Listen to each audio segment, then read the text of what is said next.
ഉപവാസത്തോടുകൂടെ അടുത്തു വന്നിരിക്കുന്നു. കർത്താവിന്റെ വലിയ സാന്നിധ്യം കർത്താവെ പകൽവേളയിൽ ഞങ്ങളെ പരിപാലിക്കുന്നതിനായി സ്തോത്രം ചെയ്യുന്നു. ചേർത്തുമായി ദൈവദിനം കേട്ടുകൊണ്ടിരിക്കുന്ന എല്ലാ പ്രിയപ്പെട്ടവരെ ഓർത്ത് സ്തോത്രം ചെയ്യുന്നു. കർത്താവെ കൃപ ചെയ്യണം, ബലപ്പെടുത്തണമേ. അങ്ങനെ മാറ്റമില്ലാത്ത വചനം ഞങ്ങളുടെ ജീവിതത്തിൽ നൽകേണ്ടതിനായി പ്രാർത്ഥിക്കുന്നു. ഞങ്ങളെ ആശ്വസിപ്പിക്കണം, ബലപ്പെടുത്തണമേ. അപ്പൊ ഈ ഐസൽ കർത്താവ് നൽകിയിരിക്കുന്ന ശുശ്രൂഷ തികച്ച് ദൈവരാജ്യം പ്രാപിക്കുവാൻ തക്കവണ്ണം സ്വർഗം ഞങ്ങളെ ഓരോരുത്തരെയും ഒരുക്കണമേ എന്ന് പ്രാർത്ഥിക്കുന്നു. ഞങ്ങളെ ഒരുക്കണമേ. ഹാളത്തെ കാന്ത തന്നെത്താൻ ഒരുങ്ങുവാൻ കർത്താവെ ആത്മാവിന്റെ ശക്തിയോടെ മുന്നേറുവാൻ തക്കവണ്ണം സ്വർഗം സഹായിക്കണമേ എന്ന് പകൽ നേരം കർത്താവെ ഞങ്ങളോട് കൂടി ഇരിക്കുന്ന ഞങ്ങളുടെ വലിയ കൃപയ്ക്കായി സ്തോത്രം ചെയ്യുന്നു. കർത്താവെ മാറ്റമില്ലാത്ത വചനത്തിലേക്ക് ഞങ്ങൾ അടുത്തു വരുന്നു. കൃപ ചെയ്യണം, ബലപ്പെടുത്തണം, പരിപാലനം സൂക്ഷിക്കണമേ. അതിന്റെ നാവിന്മേൽ ജീവന്റെ വചനം നൽകണമേ. അടിയൻ കർത്താവെ അങ്ങയുടെ നാമത്തിൽ കർത്താവെ ഹല്ലേലൂയ പ്രസ്താവിക്കുന്ന വചനങ്ങൾ കർത്താവെ എന്റേതല്ല നിന്റേതെന്ന് അനുഭവിക്കുവാൻ അടിയന്റെ നാവിൽ നിന്റെ വചനം നൽകേണ്ടതിനായി പ്രാർത്ഥിക്കുന്നു. കർത്താവിന്റെ കരം ഇടപെടണം, ബലപ്പെടുത്തണം, പരിപാലനം സൂക്ഷിക്കണം. പ്രാർത്ഥന കേട്ടതിനായി സ്തോത്രം ചെയ്തു യേശു ക്രിസ്തുവിന്റെ നാമത്തിനെ ആമേൻ. ദൈവനാമത്തിന് മഹത്വം ഉണ്ടാകട്ടെ. വീണ്ടും ഒരു ദിവസം കൂടെ കർത്താവിന്റെ സന്നിധിയിലേക്ക് അടുത്തു വരുവാൻ കർത്താവ് കൃപ ചെയ്തുവല്ലോ. ഞങ്ങളുടെ ജീവിതത്തിൽ ലഭിക്കാത്ത അവസ്ഥ പലതും നമ്മുടെ ജീവിതത്തിൽ കർത്താവ് നൽകുമ്പോൾ നമ്മൾ എപ്പോഴും ദൈവസന്നിധിയിൽ നന്ദിയുള്ളവരായിരിക്കണം.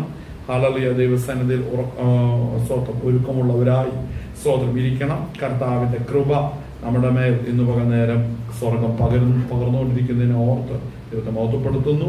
അല്പനേരം ചില വചനങ്ങളുടെ സ്വന്തം നമ്മൾ ചിന്തിക്കുവാൻ തിരുവെഴുത്തിലെ ചില ഭാഗങ്ങളിലേക്ക് നമ്മുടെ ശ്രദ്ധയെ തിരിക്കുവാനായിട്ട് ഇന്ന് പകൽ നേരം ഇടയാകട്ടെ. യാക്കോബ് എഴുതിയ ലേഖനം 4-ാം അധ്യായത്തിൽ അതിന്റെ 7-ാം വാക്യം നമുക്കൊന്ന് വായിക്കാം. യാക്കോബ് എഴുതിയ ലേഖനം 4-ാം അധ്യായം അതിന്റെ 7-ാം വാക്യം. ആകയാൽ നിങ്ങൾ ദൈവത്തിന് കീഴടങ്ങുവിൻ, പിശാചിനോട് എതിർത്ത് നിൽക്കുവിൻ, എന്നാൽ അവൻ നിങ്ങളെ വിട്ട് ഓടിപ്പോകും. ആമേൻ. അടുത്ത് ദൈവത്തോട് അടുത്തു ചെല്ലുവിൻ, എന്നാൽ അവൻ നിങ്ങളോടും അടുത്തു വരും.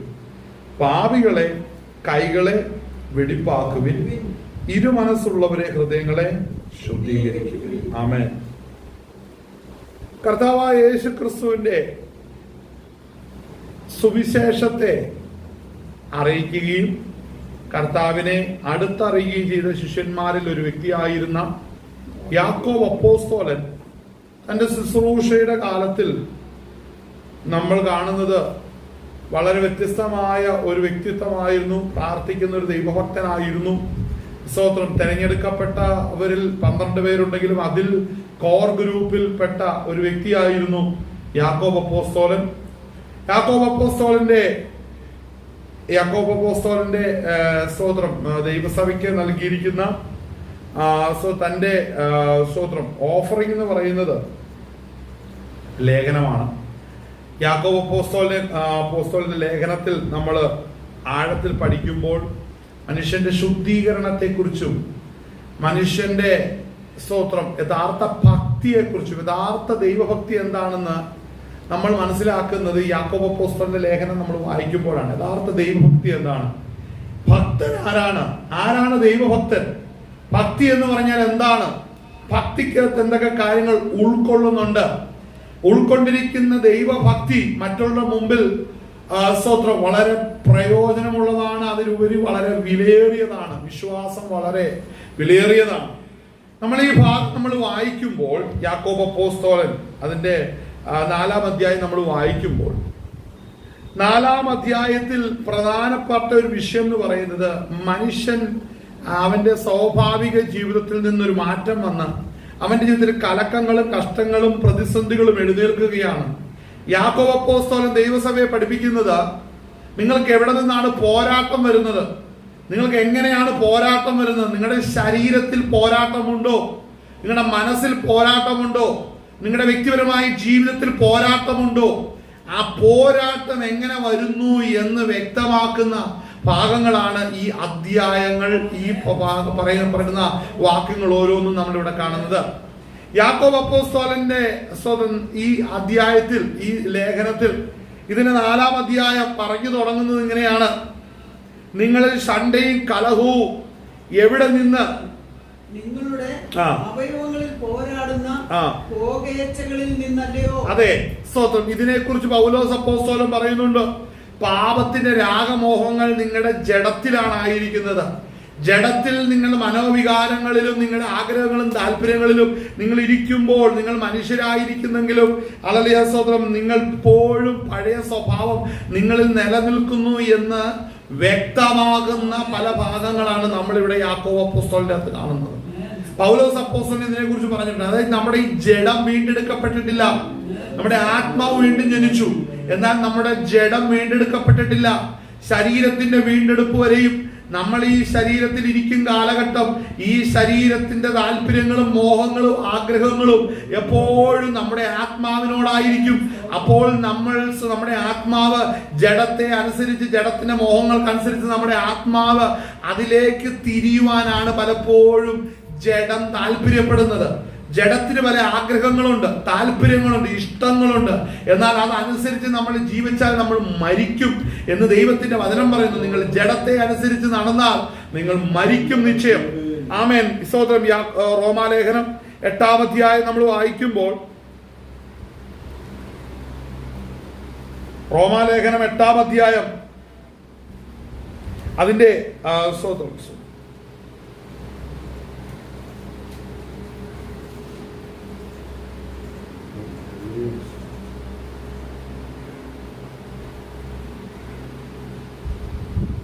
അതിന്റെ 3-ാം വാക്യം ഒന്ന് വായിക്കാവോ?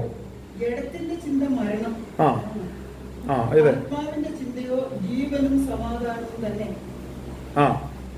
സ്തോത്രം. അതിന്റെ 12-ാം വാക്യം ഒന്ന് വായിച്ചേ. ആകയാൽ സഹോദരന്മാരെ, നാം ജഡത്തെ അനുസരിച്ച് ജീവിക്കേണ്ടതിന് ജഡത്തിനല്ല കടക്കാരാകുന്നത്. നിങ്ങൾ ജഡത്തെ അനുസരിച്ച് ജീവിക്കുന്നു എങ്കിൽ മരിക്കും നിശ്ചയം. ഇവിടെ ശ്രദ്ധിക്കേണ്ട കാര്യമാണ്. ഇവിടെ പറയുന്ന കാര്യം ശ്രദ്ധിക്കണം. ആകയാൽ സഹോദരന്മാരെ, നാം ജഡത്തെ അനുസരിച്ച് ജീവിക്കേണ്ടതിന് ജഡത്തിനല്ല കടക്കാരനാകുന്നത്. അപ്പൊ ജഡത്തെ കുറിച്ച് ഇവിടെ യാക്കോബ് അപ്പോസ്തലൻ പറഞ്ഞ വാക്ക്, നിങ്ങൾക്ക് നിങ്ങളിൽ ശണ്ഠയും കലഹവും എവിടെ നിന്ന്? നിങ്ങളുടെ അവയവങ്ങളിൽ പോരാടുന്ന ഭോഗേച്ഛകളിൽ നിന്നല്ലയോ? അപ്പോൾ പോരാട്ടം വരുന്നത് എവിടെ നിന്നാണ്? നമ്മുടെ ശരീരത്തിൽ നിന്നാണ് പോരാട്ടങ്ങൾ വരുന്നത്. ശരീരത്തിന്റെ അവയവങ്ങളുടെ ആഗ്രഹങ്ങളുടെ തൃപ്തി.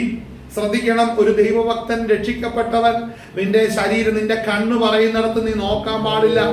നിന്റെ ചെവി കൂർപ്പിച്ച് നീ കേൾക്കാൻ ആഗ്രഹിക്കുന്നതിന് നീ ചെവി വിധേയപ്പെട്ടാൽ നീ അതിന് ശിക്ഷിക്കപ്പെടും. ചെയ്യുവാൻ പാടില്ലാത്തത് പലതും നിന്റെ കൈകൊണ്ട് പ്രവർത്തിച്ചാൽ നീ ശിക്ഷ അനുഭവിക്കേണ്ടി വരും. ശ്രദ്ധിക്കണം. അതുകൊണ്ടാണ് പറയുന്നത്, നമ്മുടെ ശരീരത്തിന് മോഹമുണ്ട്.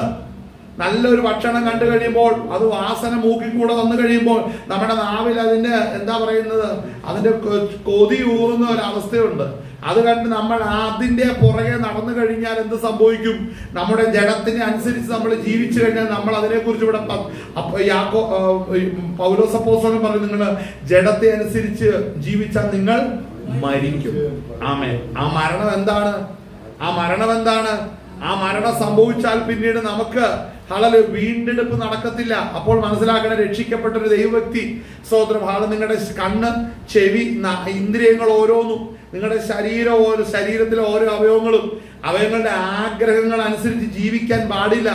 ചിലര് സ്നാനപ്പെട്ട് സഭയ്ക്കകത്ത് വന്നതിന് ശേഷം ഇഷ്ടമുള്ളതെല്ലാം ചെയ്യാം, മോഹങ്ങൾ അനുസരിച്ചൊക്കെ പോകാം, എന്ത് താല്പര്യം നിന്റെ ശരീരത്തിലുണ്ടെങ്കിലും നിനക്കത് ചെയ്യാം, അതൊന്നും തെറ്റല്ലെന്നേ, ഇതെല്ലാം കർത്താവ് നമുക്ക് വേണ്ടി ഉണ്ടാക്കി തന്നിരിക്കുന്നതെന്ന് പറഞ്ഞുകൊണ്ട് എല്ലാ പാപവും ചെയ്യുന്നവരുണ്ട്. അങ്ങനെ ചെയ്താൽ അവരോട് പറയേണ്ട വചനമാണ് ഈ കിടക്കുന്ന വചനങ്ങള്. നിങ്ങളിൽ പോരാടുന്ന ഭോഗേച്ഛകൾ എവിടെയൊന്നാണ്? നിങ്ങളുടെ ജഡത്തിലാണ്. ജഡത്തെ അനുസരിച്ചാൽ എന്ത് സംഭവിക്കും? ജഡത്തെ അനുസരിച്ച് നീ ജീവിച്ചാൽ നീ മരിക്കും. ജഡത്തെ അനുസരിച്ച് നീ ജീവിച്ചാൽ നീ മരിക്കും. അല്ലേ? വായിച്ചേ. നിങ്ങൾ ജഡത്തെ അനുസരിച്ച് ജീവിക്കുന്നു എങ്കിൽ മരിക്കും നിശ്ചയം. ആത്മാവിനാൽ ശരീരത്തിന്റെ പ്രവൃത്തികളെ മരിപ്പിക്കുന്നു എങ്കിലോ നിങ്ങൾ ജീവിക്കും. ആത്മാവിനാൽ ശരീരത്തിന്റെ പ്രവൃത്തികളെ മരിപ്പിക്കണം. അതിന്റെ ചെയ്തില്ലെങ്കിൽ എന്താ കുഴപ്പം? അത് ചെയ്തില്ലെങ്കിൽ എന്താ കുഴപ്പം? ഒത്തിരി പേർക്ക് ഇതിനെക്കുറിച്ച് അറിവില്ല. ഒത്തിരി പേര് വിശ്വാസ ജീവിതം നയിക്കുന്നുണ്ടെങ്കിലും അവന്റെ സ്വന്തം ജഡത്തിന്റെ പ്രവർത്തികളെ മരിപ്പിക്കണമെന്നുള്ള ദൂതൊന്നും പലരും കേട്ടിട്ടില്ല. അവർക്ക് അതിനെക്കുറിച്ച് ഗ്രാഹ്യമില്ല. ചിലർക്ക് അതിനെക്കുറിച്ച് യാതൊരു പിടിയുമില്ലാതെയാണ് ജീവിക്കുന്നത്. ശ്രദ്ധിക്കേണ്ട ഒരു കാര്യമാണ്, നിങ്ങൾ ജഡത്തിന്റെ പ്രവർത്തികളെ മരിപ്പിക്കാൻ തയ്യാറായേ മതിയാകത്തുള്ളൂ. അത് വ്യക്തിപരമാണ്. ഹല്ലേലൂയ. ചിലർ എന്തെങ്കിലും പ്രസംഗം കേട്ടാൽ മാത്രം സ്വർഗത്തിൽ പൊക്കോളും. ചിലർ വിശ്വസിച്ച് വെച്ചിരിക്കുന്നത് ഞാൻ സഭായോഗം കൃത്യമായിട്ട് കൂടിക്കഴിഞ്ഞാൽ മതി, എന്റെ ശരീരം രൂപാന്തരപ്പെട്ടു. ഒന്നുമല്ല, നീ മരിപ്പിക്കണം. അത് ആരെങ്കിലും വരുമോ നിന്നെ മരിപ്പിക്കാൻ? ഇല്ല, നീ തന്നെ ഏൽപ്പിച്ചു കൊടുക്കണം. അതിനെക്കുറിച്ച് മനസ്സിലാകുന്ന വാക്യമാണ് അതിന്റെ 8-1 മുതൽ വായിച്ചേ. അതുകൊണ്ട് ഇപ്പോൾ ക്രിസ്തുയേശുവിലുള്ളവർക്ക് ഒരു ശിക്ഷാവിധി. ഇവിടെ ശ്രദ്ധിക്കണം. അതുകൊണ്ട് ഇപ്പോൾ ക്രിസ്തുയേശുവിലുള്ളവർക്ക് ഒരു ശിക്ഷാവിധി ഇല്ലെന്ന് പറയുമ്പോൾ സ്നാനപ്പെട്ടവർക്ക് ശിക്ഷാവിധി ഇല്ലെന്നല്ല പറഞ്ഞത്. അഭിഷേകം പ്രാപിച്ചവർക്ക് ശിക്ഷാവിധി ഇല്ലെന്നല്ല പറഞ്ഞത്. പിന്നെ എന്താ പറയുന്നത്? ഇപ്പോൾ ക്രിസ്തുയേശുവിലുള്ളവർക്ക് ശിക്ഷാവിധി എന്ന് പറഞ്ഞാൽ അതിന്റെ എക്സ്പ്ലനേഷൻ അടുത്ത വാക്കാണ്. അടുത്ത വാക്യം വായിച്ചേ. ജീവന്റെ ആത്മാവിന്റെ പ്രമാണം. ശ്രദ്ധിക്കേണ്ട ഒരു കാര്യമാണ്, നമ്മളുടെ ശരീരത്തെ നാം നിയന്ത്രിക്കേണ്ടത് എങ്ങനെയാണെന്ന് ചോദിച്ചാൽ, ജഡം പറയുന്ന അനുസരിച്ച് ആത്മാവ് പോയാൽ നമ്മൾ നിത്യമരണത്തിലേക്ക് ഇനി വീഴും. നിത്യമരണത്തിലേക്ക് വീഴാതിരിക്കണമെന്നുണ്ടെങ്കിൽ പരിശുദ്ധാത്മാവ് പറയുന്നതിനനുസരിച്ച് നമ്മുടെ ശരീരം നിയന്ത്രിക്കണം. എങ്കിലേ ഈ ശരീരത്തിന് രൂപാന്തരം വരത്തുള്ളൂ. ചിലര് ചെയ്യുന്ന കാര്യം, സഭയ്ക്കകത്ത് വന്നിട്ട് അവരിരുന്നിട്ട് ഞാൻ ഇങ്ങനെയൊക്കെ പറയും, എനിക്ക് ഇങ്ങനെയൊക്കെ തോന്നും, ഇങ്ങനെയൊക്കെ ചെയ്യും, എന്താ കുഴപ്പം? അപ്പൊ ഇവര് വിശ്വസിച്ച് വെച്ചിരിക്കുന്നത് ഇവരെന്തെങ്കിലും തെറ്റുകൾ ചെയ്താൽ, ഇവരെന്തെങ്കിലും അനുസരണക്കേടുകൾ കാണിച്ചാൽ ഇത് മറ്റൊരു വ്യക്തിയെ ബാധിക്കത്തുള്ളൂ, ഇവരെ ബാധിക്കില്ലെന്നുള്ള ചിന്തയാണ് അവർക്കുണ്ട്. അങ്ങനെയുള്ള ഒത്തിരി വിശ്വാസികളുണ്ട്. അവർക്ക് എന്തും ചെയ്യാം, എന്തും പറയാം. പാസ്റ്റർ മാത്രം ജീവിതം വിശുദ്ധിയായിട്ടിരുന്നാൽ മതി, വിശ്വാസിയായി എന്റെ ജീവിതം എങ്ങനെയാണെന്നാലും കുഴപ്പമില്ല, കാര്യം എക്സ്ക്യൂസ് എല്ലാം എനിക്ക് കിട്ടുന്നുണ്ട്, കാര്യം പാസ്റ്റർമാര് മാത്രം നേരെ നടക്കാനേ ദൈവജനം പറയുന്നുള്ളതൊക്കെയുള്ള തെറ്റായ മൂഢ സ്വർഗത്തിലിരിക്കുന്ന ഒത്തിരി വിശ്വാസികളുണ്ട്. അപ്പോൾ മനസ്സിലാക്കണം, ഇത് ആരുടെ ഡ്യൂട്ടിയാണ്, ആരുടെ റെസ്പോൺസിബിലിറ്റിയാണ്? ഇത് പേഴ്സണലാണ്, വ്യക്തിപരം തന്നെ പേഴ്സണലായിട്ടുള്ള ഒരുക്കം ഉള്ളവർക്ക് മാത്രമാണ് ഇത് പ്രാപിക്കുവാൻ സാധിക്കത്തുള്ളൂ. അതുകൊണ്ട് ഇപ്പോൾ ക്രിസ്തുയേശുവിലുള്ളവർക്ക് ഒരു ശിക്ഷാവിധി ഇല്ലെന്ന് പറയുമ്പോൾ നമ്മൾ എല്ലാവരും ചിന്തിക്കും സ്നാനപ്പെട്ട് ഇനി എന്ത് ചെയ്യാമെന്നാണ് ചിലർ വിചാരിക്കുന്നത്. എങ്ങനെയും പറയാം, ചിലര് വഞ്ചന സ്വഭാവത്തിൽ മുമ്പോട്ട് പോകുന്നവരുണ്ട്, മറ്റുള്ളവരെ കളിപ്പിക്കാൻ നടക്കുന്നവരുണ്ട്, വിശ്വാസി വന്നിട്ടും. ഈവൻ പാസ്റ്റർമാരും കൂടെ ശ്രദ്ധിക്കണം. മറ്റൊരുവനെ വഞ്ചിക്കാൻ നടക്കുന്നവരുണ്ട്, മറ്റൊരു താഴ്ത്തിക്കെട്ടാൻ നടക്കുന്നവരുണ്ട്, മറ്റൊരു ഉൾക്കൊള്ളാൻ കഴിയാത്തവരുണ്ട്. എന്താണ് അതിന്റെ കാര്യം? അവര് വീണ്ടും ജനിച്ചിട്ടില്ല, അതാണ് എന്റെ റിയാലിറ്റി. പക്ഷെ പിശാച് അവരെ വിടുന്നില്ല, സാത്താൻ അവരെ വിട്ടുപിരിയുന്നില്ല. അവരാ പാപസ്വഭാവം വിടാത്തോണ്ട് സാത്താൻ അവരെ വിടുന്നില്ല. അവരുടെ പിന്നാലെ നടക്കുകയാണ്. എവിടെ വരെ നടക്കുമെന്നറിയാവോ? നിന്റെ മൂക്കിലെ അവസാന ശ്വാസം വലിക്കുന്നത് വരെ നിന്റെ പുറകെ നിൽക്കും. അത് കഴിഞ്ഞ് പിന്നെ അവനവന്റെ വഴിക്ക് പോകും. അവനവന്റെ പുറകെ തീയും കാണും. കാര്യം, ധനവാനെ കൊണ്ടുപോകാൻ ധ്യാന സ്ഥലത്തിലേക്ക് കൊണ്ടുപോകാൻ വരുന്ന ചിലരുണ്ട്. അത് സങ്കീർത്തനത്തിൽ വായിച്ചാലേ മനസ്സിലാകത്തുള്ളൂ, അല്ലേ? കാളകളും ഭാഷാകൂറ്റന്മാരും മരണത്തിന്റെ ദൂതനെല്ലാം ആളെ അഗാധ പ്രവാഹങ്ങൾ അവന്റെ നേരെ, ആത്മാവിന് നേരെ എഴുന്നേറ്റ് വരും. മരണത്തിന്റെ ചങ്ങലകളിട്ട് അവനെ വലിച്ചു കെട്ടിക്കൊണ്ട് പോകുന്നു പിശാച. അതുകൊണ്ട് അതിനു മുമ്പ് അവൻ നമ്മളെ വിട്ടുപോകണമെന്നുണ്ടെങ്കിൽ നമ്മൾ നമ്മുടെ ജഡത്തിന്റെ പ്രവർത്തികളെ മരിപ്പിക്കണം. ആമേൻ. ജഡത്തിന്റെ പ്രവർത്തികളെ മരിപ്പിക്കണം. ജഡത്തിന്റെ പ്രവർത്തികളെ മരിപ്പിക്കുന്നവർക്ക് മാത്രമാ നിത്യജീവൻ ഉണ്ടാകത്തുള്ളൂ. എന്തുകൊണ്ടാ വിശ്വാസത്തിൽ വന്നിട്ട് പലർക്കും ജീവിതത്തിൽ നേരെ ജീവിക്കാൻ പറ്റാത്തത്? എന്തുകൊണ്ടാണ്? അവരിതുവരെ പാപത്തെ ഉപേക്ഷിച്ചിട്ടില്ല, ജഡത്തെ ജയിക്കുന്ന തലത്തിലേക്ക് വന്നിട്ടില്ല. അവർ ജഡത്തെ അനുസരിച്ച് അവർ ജീവിക്കുകയാണ്, ജഡമോഹങ്ങൾ അനുസരിച്ച് ജീവിക്കുകയാണ്. അവർ ഈ പാപത്തിലാണ് നിൽക്കുന്നത്. ഈ അവസ്ഥ മുമ്പോട്ട് പോയാൽ ശിക്ഷയുണ്ട്. ആ ശിക്ഷ വന്നു കഴിഞ്ഞാൽ നിത്യ മരണമാണെന്ന് അവർക്ക് ഗ്രഹിക്കുന്നില്ല. അവർ പലപ്പോഴും ദൈവജനം വായിക്കുന്ന എങ്ങനെയാണെന്നറിയോ? ഒരു സുഖമുള്ള വാക്യം, ഒരു അനുഗ്രഹത്തിന്റെ ദൂത് ഇത് കേൾക്കാനാ. മുഴുത്ത പാപം അകത്ത് ഇങ്ങനെ കൊട്ട കൊണ്ട് മൂടി വെച്ചിട്ടാണ് അനുഗ്രഹത്തിന്റെ വചനം തപ്പുന്നത്. എന്ത് ചെയ്യും? ആരും ഒന്നും ചെയ്യില്ല, പോകും. അതവന്റെ വിധി എന്ന് വിചാരിച്ചാൽ മതി. ശ്രദ്ധിക്കണം. അതുകൊണ്ട് ഇപ്പോൾ ക്രിസ്തുയേശുവിലുള്ളവർക്ക് ഒരു ശിക്ഷാവിധിയുമില്ല. അടുത്തത് വായിക്കുന്ന എങ്ങനെയാണ്? ജീവന്റെ ആത്മാവിന്റെ പ്രമാണം. എനിക്ക് പാപത്തിന്റെയും മരണത്തിന്റെയും പ്രമാണത്തിൽ നിന്ന് ശ്രദ്ധിക്കണം. ഇത് സ്നാനപ്പെട്ടാൽ വരൂ എന്ന് പറഞ്ഞിട്ടില്ല. സംഘടന മെമ്പർഷിപ്പ് ഉണ്ടായി എന്ന് പറഞ്ഞാൽ നടക്കത്തില്ല. ആളല്ലേ ഞാനിങ്ങനെ ഫിത്തിയായിരിക്കുന്ന വിശ്വാസിയാന്ന് പറഞ്ഞാൽ നടക്കത്തില്ല. പിന്നെ എന്ത് വേണം? സെമിനാരിൽ പോയി എന്ന് പറഞ്ഞാൽ നടക്കുവോ? ഇല്ല. എനിക്ക് നല്ലൊരു സംഘടന ഓർഡിനേഷൻ കിട്ടി, നടക്കുവോ? ഇല്ല. പിന്നെ എന്ത് വേണം? കുറെ പണമുണ്ട്, നടക്കുവോ? ഇല്ല. പിന്നെ എന്ത് വേണം? സ്നാനപ്പെടണം. അത് എലിമെന്ററി ബേസിക് ആയിട്ടുള്ള കേസാ. അതിനപ്പുറമായിട്ട് ഇവിടെ വചനം കേട്ടോ, എന്താ അവിടെ പറയുന്നത്? ജീവന്റെ ആത്മാവിന്റെ പ്രമാണം. എനിക്ക് പാപത്തിന്റെയും മരണത്തിന്റെയും പ്രമാണത്തിൽ നിന്ന് ക്രിസ്തുയേശുവിൽ സ്വാതന്ത്ര്യം വരുത്തി. ആ വാക്യം ഒന്നും കൂടെ വായിച്ച്. എനിക്ക് ജീവന്റെ ആത്മാവിന്റെ പ്രമാണം എന്ന് പറഞ്ഞാൽ എന്താ? പരിശുദ്ധാത്മാവ് മോഷണത്തിന് വഴി തുറക്കത്തില്ല. പരിശുദ്ധാത്മാവ് കുത്തിത്തിരിപ്പിന് വഴി തുറക്കത്തില്ല. പരിശുദ്ധാത്മാവ് കൊള്ളയടിക്ക് താല്പര്യപ്പെടുന്ന വ്യക്തിയല്ല. പരിശുദ്ധാത്മാവ് മറ്റൊരുവനെ ദുഃഖിപ്പിക്കാൻ വേണ്ടി തയ്യാറാകില്ല. പരിശുദ്ധാത്മാവ് വ്യാജത്തിന് കൂട്ടു നിൽക്കത്തില്ല.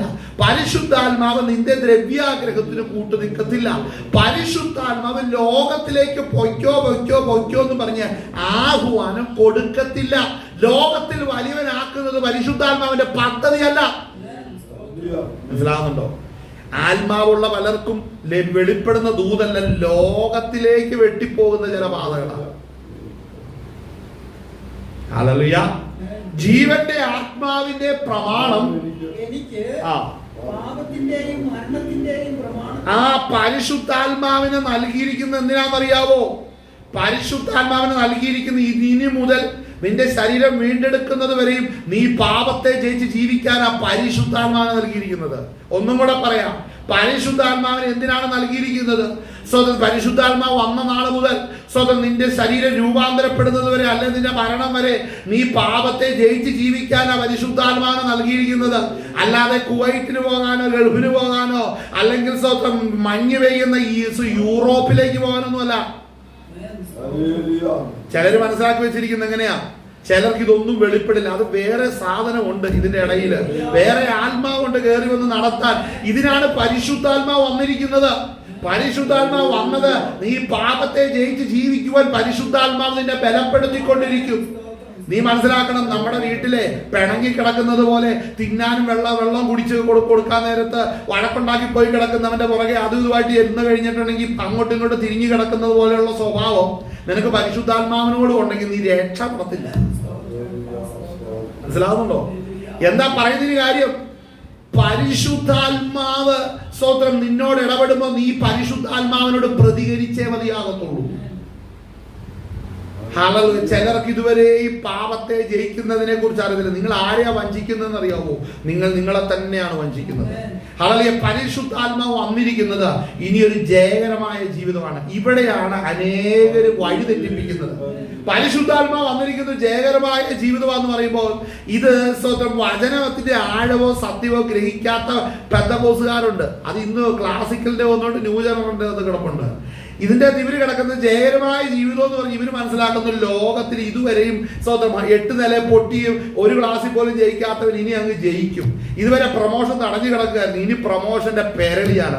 ഇതുവരെ 10 കാശാണെങ്കിൽ അക്കൗണ്ടിൽ ഉണ്ടാക്കാൻ പറ്റിയിട്ടില്ല, ഇനി കോടികൾ സമ്പാദിക്കാൻ പോയ ഇനി ജയകരമായ ജീവിതമാണ്. ഇതാണോ സാധനം? ഇതല്ല ജയകരമായ ജീവിതം. നീ നാളിതുവരെയും പാപത്തിന്റെ പടുകുടി കിടന്ന് നിന്നെ കർത്താവ് കഴുകി നിന്നെ ഇന്ന് പാറയുടെ പുറത്ത് വെച്ചിരിക്കുക. ഇനി നിന്റെ പേര് പരിശുദ്ധാത്മാവിനെ നൽകിയിരിക്കുന്നത് നീ ഇതുവരെ തോറ്റു തുന്നം പാടിയ പാപ വിഷയത്തിൽ നീ വ്യക്തിപരമായി ജയിക്കണം. അതിനാണ് പരിശുദ്ധാത്മാവിനെ നൽകിയിരിക്കുന്നത്. അങ്ങനെ പാപത്തെ ജയിച്ച് ദിനംതോറും സ്വതന്ത്രം നീ ജയിച്ച് ജയിച്ച് ജയിച്ച് വരുന്നതിനെയാണ് ജയകരമായ ജീവിതം എന്ന് പറയുന്നത്. പാപത്തെ ജയിച്ച് നീ മുന്നേറണം. അനേകർക്ക് ഇത് കഴിയും. ചിലർക്ക് ഞാൻ പാപത്തിന്റെ ലിസ്റ്റ് ഞാൻ പറയേണ്ട കാര്യമില്ലല്ലോ. ചിലരുടെ പ്രശ്നം എന്താണെന്നറിയാവോ? ഒരു പ്രസംഗിക്കുന്ന ദൈവദാസൻ ആളെ പാപത്തിന്റെ ലിസ്റ്റ് പറയുമ്പോൾ ചില മിടുക്കന്മാർ ഒളിച്ചിരുന്നിട്ട് എനിക്ക് ചിന്തിക്കുന്നത് ഞാൻ ചെയ്യുന്ന പാപം പാസ്റ്റർ പറഞ്ഞെങ്കിൽ എന്നെ കുറിച്ചാണ്. ഇങ്ങനെ ചിന്തിക്കുന്ന കുറെ മന്ദബുദ്ധികളുണ്ട്. ഇന്ന് പാസ്റ്റർ പ്രസംഗിച്ചതിന്റെ അകത്ത് എന്നോട് ദൂതൊന്നുമില്ലായിരുന്നു. എന്നാൽ ഇവൻ ഉദ്ദേശിച്ചത് എന്നാന്നറിയാം, ഇവന്റെ പാപം പറഞ്ഞോ ഇല്ലയോ എന്നാണ് ഇവർ ഉദ്ദേശിച്ചത്. ഈ അവസ്ഥയിലൊക്കെ കിടക്കുന്ന ഒത്തിരി പേരുണ്ട്. അവൻ സ്ഥിരമായിട്ട് വഴക്കുണ്ടാക്കുന്നവനായിരിക്കും, സ്ഥിരമായി തെറി പറയുന്നവനായിരിക്കും. പറഞ്ഞു വരുമ്പോഴത്തേനും മറ്റു പല കാര്യങ്ങളെ കുറിച്ചൊക്കെ സഭയ്ക്കകത്ത് സഭാരാഷ്ട്രീയവും വഴക്കും ജാതി വ്യത്യാസമൊക്കെ സഭയ്ക്കകത്ത് പറയുന്നതിനെ കുറിച്ചൊക്കെ പറയും. അതൊക്കെ പാപമാന്ന് പറയുമ്പോൾ ഇവൻ ഇങ്ങനെ ഉറ്റുനോക്കുന്നതാണ്. നീ അതൊക്കെ പറഞ്ഞു, അതൊക്കെ ശരിയാ, പക്ഷേ ഞാൻ ഈ വഴക്കുണ്ടാക്കുന്ന കാര്യം ദൈവദാസന് വെളിപ്പെട്ടിട്ടില്ല. അതിനർത്ഥം എന്നാ? ഇന്ന് എന്നോടല്ല പറഞ്ഞു, എനിക്ക് ഇനിയും പറയാം, എനിക്ക് ഇനിയും പാപം ചെയ്യാം, എനിക്ക് ഇനിയും പഴയ വഴി പോകാം. അങ്ങനെ ചിന്തിക്കുന്നവരുണ്ട്, അങ്ങനെ ജീവിക്കുന്നവരുണ്ട്. അല്ലേ? ശരിയല്ലേ? അപ്പോൾ എന്താ വേണ്ടത്? നമ്മൾ മനസ്സിലാക്കണം, പരിശുദ്ധാത്മാവിനെ നമുക്ക് നൽകിയിരിക്കുന്നത് നമ്മൾ പാപം ചെയ്യാതെ വിശുദ്ധ ജീവിതം നയിക്കാനാണ് പരിശുദ്ധാത്മാവിനെ നൽകിയിരിക്കുന്നത്. പാപം ചെയ്യാതെ വിശുദ്ധ ജീവിതം നയിക്കാൻ വേണ്ടതിനാ പരിശുദ്ധാത്മാവിനെ നൽകിയിരിക്കുന്നത്. അതിനെയാണ് ജയജീവിതം എന്ന് പറയുന്നത്. ഒന്നും കൂടെ പറയാം, സ്വർഗത്തിലെ ദൈവം നമുക്ക് പരിശുദ്ധാത്മാവിനെ നൽകിയിരിക്കുന്നത് നമ്മൾ വിശുദ്ധ ജീവിതം നയിക്കാൻ വേണ്ടിയാണ്. പാപം ചെയ്യാതെ വിശുദ്ധ ജീവിതം നയിക്കാൻ വേണ്ടിയാണ് പരിശുദ്ധാത്മാവിനെ നൽകിയിരിക്കുന്നത്. അതിനാണ് ജയജീവിതം എന്ന് പറയുന്നത്. ഹല്ലേലൂയ. ചില ന്യൂ ജനറേഷൻ ചർച്ചിന്റെ അകത്തൊക്കെ ചിലർ കിടന്ന് പറയുന്നത് കേൾക്കുന്നുണ്ടോ? നിന്റെ ജീവിതം എല്ലാം കുഴഞ്ഞു മറിഞ്ഞു കിടക്കുക, ഇന്ന് നീ ഇപ്പോൾ ക്രിസ്തുവേശുള്ളവർക്ക് ഒരു ശിക്ഷാവധി ഇല്ല എന്ന് പറഞ്ഞിട്ട് ഇവൻ പിന്നെ ഇവനെ പറയുന്നത് എന്നാണെന്നറിയാമോ? നീ ഇനി മുതൽ അങ്ങോട്ട് പരീക്ഷയൊക്കെ എഴുതാൻ തുടങ്ങിക്കോ, തോറ്റ് തൊലഞ്ഞു കിടക്കുന്ന നീയൊക്കെ ഇനി കയറിപ്പോകാൻ തുടങ്ങും, നീ ഇനി സഹോദരൻ അങ്ങോട്ട് ജീവിതത്തിൽ അങ്ങോട്ട് വെച്ചടി കയറ്റമാണ്. ഇതിനാണ് അവർ ചിലർ ഇപ്പോൾ ക്രിസ്തുവേശുള്ളവർക്ക് ഒരു ശിക്ഷാവധി ഇല്ലെന്ന് പറഞ്ഞ് പഠിപ്പിച്ചുകൊണ്ടിരിക്കുന്നത്. അടി വളരെ കുളക്കും, അടി നിന്റെ ഊപ്പാട് തെറ്റും. നീ വഴി തെറ്റിക്കുന്നവരൊക്കെ ഒരു പക്ഷേ സ്വർഗത്തിൽ പോയിരിക്കും, നീ ഒരിക്കലും അക്കരനാട് കിടക്കുന്നു പ്രതീക്ഷിക്കണ്ട. കാര്യം നിന്നെ ഇരുത്താൻ പറ്റിയ സ്ഥലം ലൂസിഫറിന്റെ തൊട്ടടുത്ത, അല്ലാതെ പിന്നെ അവിടെ നിന്നെ ഇരുത്താൻ പറ്റുന്ന ലൂസിഫറിന്റെ തൊട്ടടുത്ത ചേട്ടനും അനിയനുമായിട്ട് അവിടെ ഇരിക്കും. അല്ലേ? വായിച്ച വാക്ക് വായിച്ചു. ജീവന്റെ ആത്മാവിന്റെ പ്രമാണം എനിക്ക് പാപത്തിന്റെയും മരണത്തിന്റെയും പ്രമാണത്തിൽ നിന്ന് ക്രിസ്തുയേശുവിൽ സ്വാതന്ത്ര്യം വരുത്തിയിരിക്കുന്നു. ശ്രദ്ധിക്കേണ്ട ഒരു കാര്യമാണ്, ഇന്ന് അനേകര് മറ്റുള്ളവരെ വിഴുങ്ങാനാണ് നടക്കുന്നത്. ഹല്ലേലൂയ. ശുശ്രൂഷയുടെ തലത്തിലൊക്കെ നമ്മൾ നോക്കുമ്പോൾ ചിലപ്പോൾ കാണുന്ന ഒരു കാര്യം എന്ന് പറഞ്ഞാൽ, ചിലർക്ക് മറ്റൊരുവന്റെ നന്മ പിടിച്ചെടുക്കണം. എന്നിട്ട് പിടിച്ചെടുക്കുന്നവൻ മറ്റുള്ളവർ പറയും ദൈവം എന്നെ അനുഗ്രഹിച്ചു. അല്ലേ? അങ്ങനെയുണ്ട് കുറെ പേര്. ശുശ്രൂഷയുടെ കാലത്ത് ചിലർക്ക് ചില സഭകൾ പിടിച്ചടക്കണം, ചിലരുടെ ആത്മാവ് അതാണ്. മറ്റുള്ളവരുടെ നന്മ പിടിച്ചടക്കണം. അതൊന്നും പരിശുദ്ധാത്മാവല്ല, അതൊന്നും പരിശുദ്ധാത്മാവല്ല. ചിലർക്കിത് പറയാൻ പേടിയാ. ചില സംഘടനയ്ക്കകത്ത് വലിയ മുറ്റിയ പൊസിഷനിലേക്ക് കയറിയിരിക്കും. എന്റെ വായിന്ന് ചാകുന്നത് വരെ ഈ തിരുവെഴുത്തിൽ ഒരു സത്യം പോലും പറയണ്ട. മനസ്സിലാകും? ഞാൻ പണ്ട് പറയുന്നുണ്ട്, അനേക അവിടെ പഴയ തലമുറയിൽപ്പെട്ട അപ്പച്ചന്മാരും അനേക വിശുദ്ധന്മാരെ അവരുടെ ജീവൻ മറവിലയായി കൊടുത്തുകൊണ്ട് ഈ നാമത്തിന് വേണ്ടി, ഈ വചനത്തിന് വേണ്ടി, സത്യത്തിന് വേണ്ടി നിന്ന് ജയിച്ചവർ അവിടെ കിരീടങ്ങളെ വെച്ച്, ഞാൻ അങ്ങനെ പറയുക, കിരീടങ്ങളെ വെച്ച്. കാര്യം 24 മൂപ്പന്മാരുടെ തലേ കിരീടം വെച്ചല്ലേ ഇരുന്നേ, അത് ആരെ വെച്ചല്ലേ ദൈവത്തെ ആരാധിച്ചു. അപ്പൊ കിരീടങ്ങളെ ഞാനിവിടെ ഉദ്ദേശിക്കുക, ശ്രേഷ്ഠകരമായ പദങ്ങൾ കൊത്തണമുള്ള അവർക്ക് കിരീടങ്ങളെ കിട്ടി. പഴയ തലമുറയിലുള്ള അപ്പച്ചന്മാരെല്ലാം അവര് ജീവിതം പോലും ഒന്നും അനുഭവിക്കില്ല, കർത്താവിന് വേണ്ടി നിന്ന് കർത്താവിന്റെ രാജ്യത്ത് ചേർക്കപ്പെട്ടു. ഈ കാലഘട്ടത്തിലുള്ളവർ, ഈ പറഞ്ഞ ടൈപ്പിലുള്ളവനൊക്കെ അവിടെ ചെല്ലുമ്പോൾ ഞാൻ എന്റെ ഭാഷയെ പറയും, തലയിൽ എന്ത് വെച്ചെന്ന് അറിയാവോ? പാളത്തൊപ്പി വെച്ചോണ്ട് നടക്കും. എന്തുകൊണ്ടാണെന്നറിയാവോ? ബാക്കിയുള്ളവരൊക്കെ കിരീടങ്ങളെ വെച്ചോണ്ട് നടക്കും, ഇവന് വെക്കാനൊന്നുമില്ല. ഹല്ലേലൂയ. അതുകൊണ്ടാണ് ഈ ആയുസ്സിൽ പലതും അവർക്ക് ചെയ്തു കൊടുക്കുന്നത്. കാര്യം ഈ മഹാന്മാര് പലരും സത്യം പറഞ്ഞിട്ടില്ല. അതുകൊണ്ടാണ് നല്ല യാത്രയൊക്കെ കൊടുക്കുന്നത്. കാര്യം സ്വർഗത്തിൽ കിട്ടത്തില്ല. അതുകൊണ്ട് ഭൂമി നല്ലപോലെ അങ്ങ് മെഴുത്ത് കൊഴുത്തങ്ങോട്ട് വിടുക. കാര്യം ഇവന്റെ ഒന്നും വായിന്ന് വീഴേണ്ടത് ഇതുവരെ വീണിട്ടില്ല. മനസ്സിലാകുന്നുണ്ടോ? അതുകൊണ്ട് ഇവിടത്തെ മഹാന്മാര് അവിടെ ഏറ്റവും പുറകിൽ ഇരിക്കുന്നത് കാണാം. ഹല്ലേലൂയ. സത്യം പറയാതെ ഇടം കൈയും വലതും കൈയും അറിയാൻ മേലാത്തൊരു പേടിപ്പിക്കുന്ന കണ്ടിട്ടുണ്ടോ? പിന്നെ വേറൊരു കാര്യമുണ്ട്, ഈ ചിലര് 10-30 വർഷമായിട്ട് ഇടം കൈയും വലം കൈയും കാലും കൈയും നാക്കും അറിയാൻ മേലാതിരിക്കുന്നുണ്ട്. ഏതർത്ഥത്തിലാന്ന് അറിയാവോ? ഇതുവരെ സത്യം പഠിക്കുന്നില്ല, അറിയുന്നുമില്ല. ഇതൊക്കെ പാസ്റ്റർമാരുടെ പണിയായിട്ട് വെച്ചിട്ടിരിക്കുക. ഒരു കാര്യം പറയാം, വില കൊടുത്താലാ ഈ ഫീൽഡ് നടക്കത്തുള്ളൂ. നിനക്ക് ദൈവസന്നിധി നിൽക്കണോ? വില കൊടുക്കണം. ഏതാ? പൈസയുടെ കാര്യമല്ല പറയുന്നത്.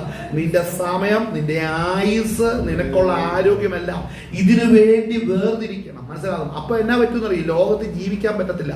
എല്ലാവരും സുഖിച്ചു പൊളയ്ക്കുന്ന പോലെ നമുക്ക് പോകാൻ പറ്റത്തില്ല. പലതും ജീവിതത്തിൽ നോ പറയേണ്ടി വരും, പലതിനോടും വേണ്ടെന്ന് പറയേണ്ടി വരും. അങ്ങനൊക്കെ പറ്റുന്നവനെയാണ് ദൈവം ഈ പണി ഏൽപ്പിക്കുന്നത്. മനസ്സിലാകുന്നുണ്ടോ? ഹല്ലേലൂയ.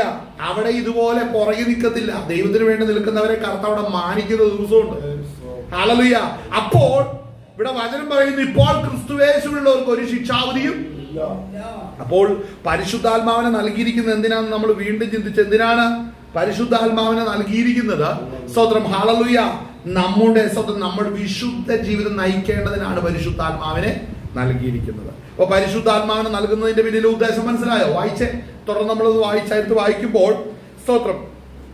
ജഡത്താലുള്ള ബലഹീനത നിമിത്തം ന്യായപ്രമാണത്തിന് കഴിയാതിരുന്നതിനെ സാധിക്കുവാൻ ദൈവം തന്റെ പുത്രനെ പാപജഡത്തിന്റെ സാദൃശ്യത്തിലും പാപം നിമിത്തവും അയച്ചു.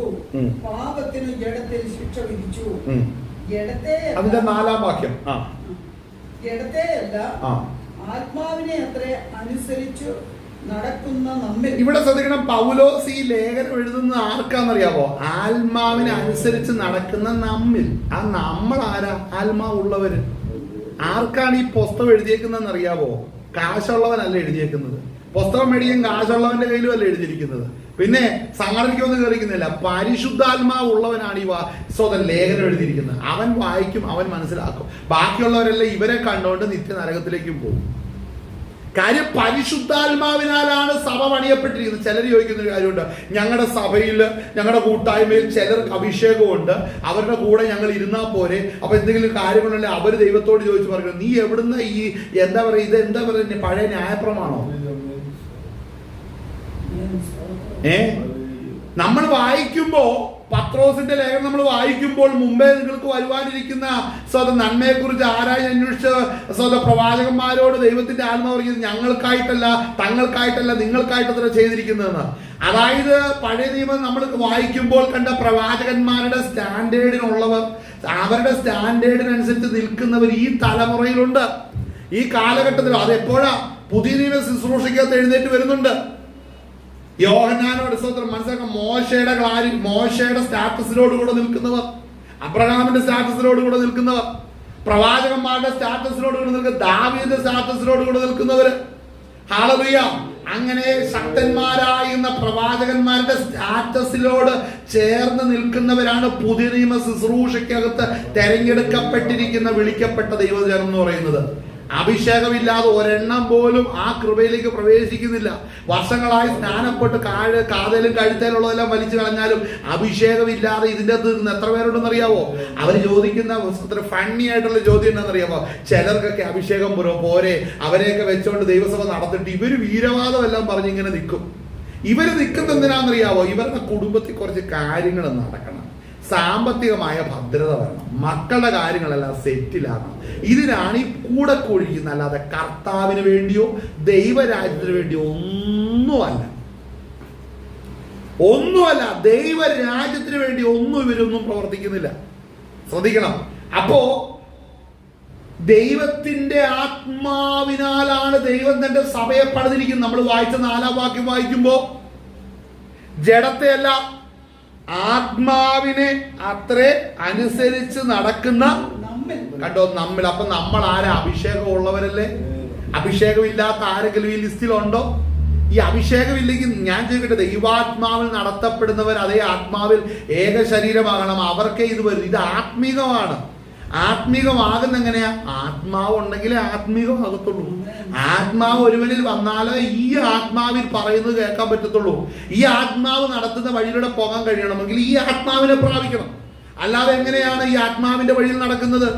ഇന്ന് പെന്തക്കോസുകാർ ഒത്തിരി പേരുണ്ട്, ആത്മാവുള്ളവർ വളരെ ചുരുക്കം പേരേ ഉള്ളൂ. അതിന് വിളിക്കപ്പെട്ടവരോ അനേകർ തെരഞ്ഞെടുക്കപ്പെട്ടവരോ. അതിന് കാരണം ഈ ആത്മാവ് ചിലരിലേ ഉള്ളുന്നേ. അതാ സത്യം. അവരെ സ്വർഗത്തിൽ പോകത്തുള്ളൂ. അവരെ സ്വർഗത്തിൽ പോകത്തുള്ളൂ. നരകത്തിൽ പോയ അല്ല യാതൊരു സ്ഥലത്ത് പോയിട്ടുണ്ടെങ്കിൽ സ്വതന്ത്രം ആ വലിയ മുതലാളിയില്ല, ലൂക്കോസ് എഴുതിയ സൂചന നമ്മൾ കാണുന്ന, അവിടെ കാണുന്ന ആ അച്ചായൻ എങ്ങോട്ട് പോയി? ലാസറിനെ കണ്ട്. ലാസർ സ്വർഗത്തിൽ പോയി.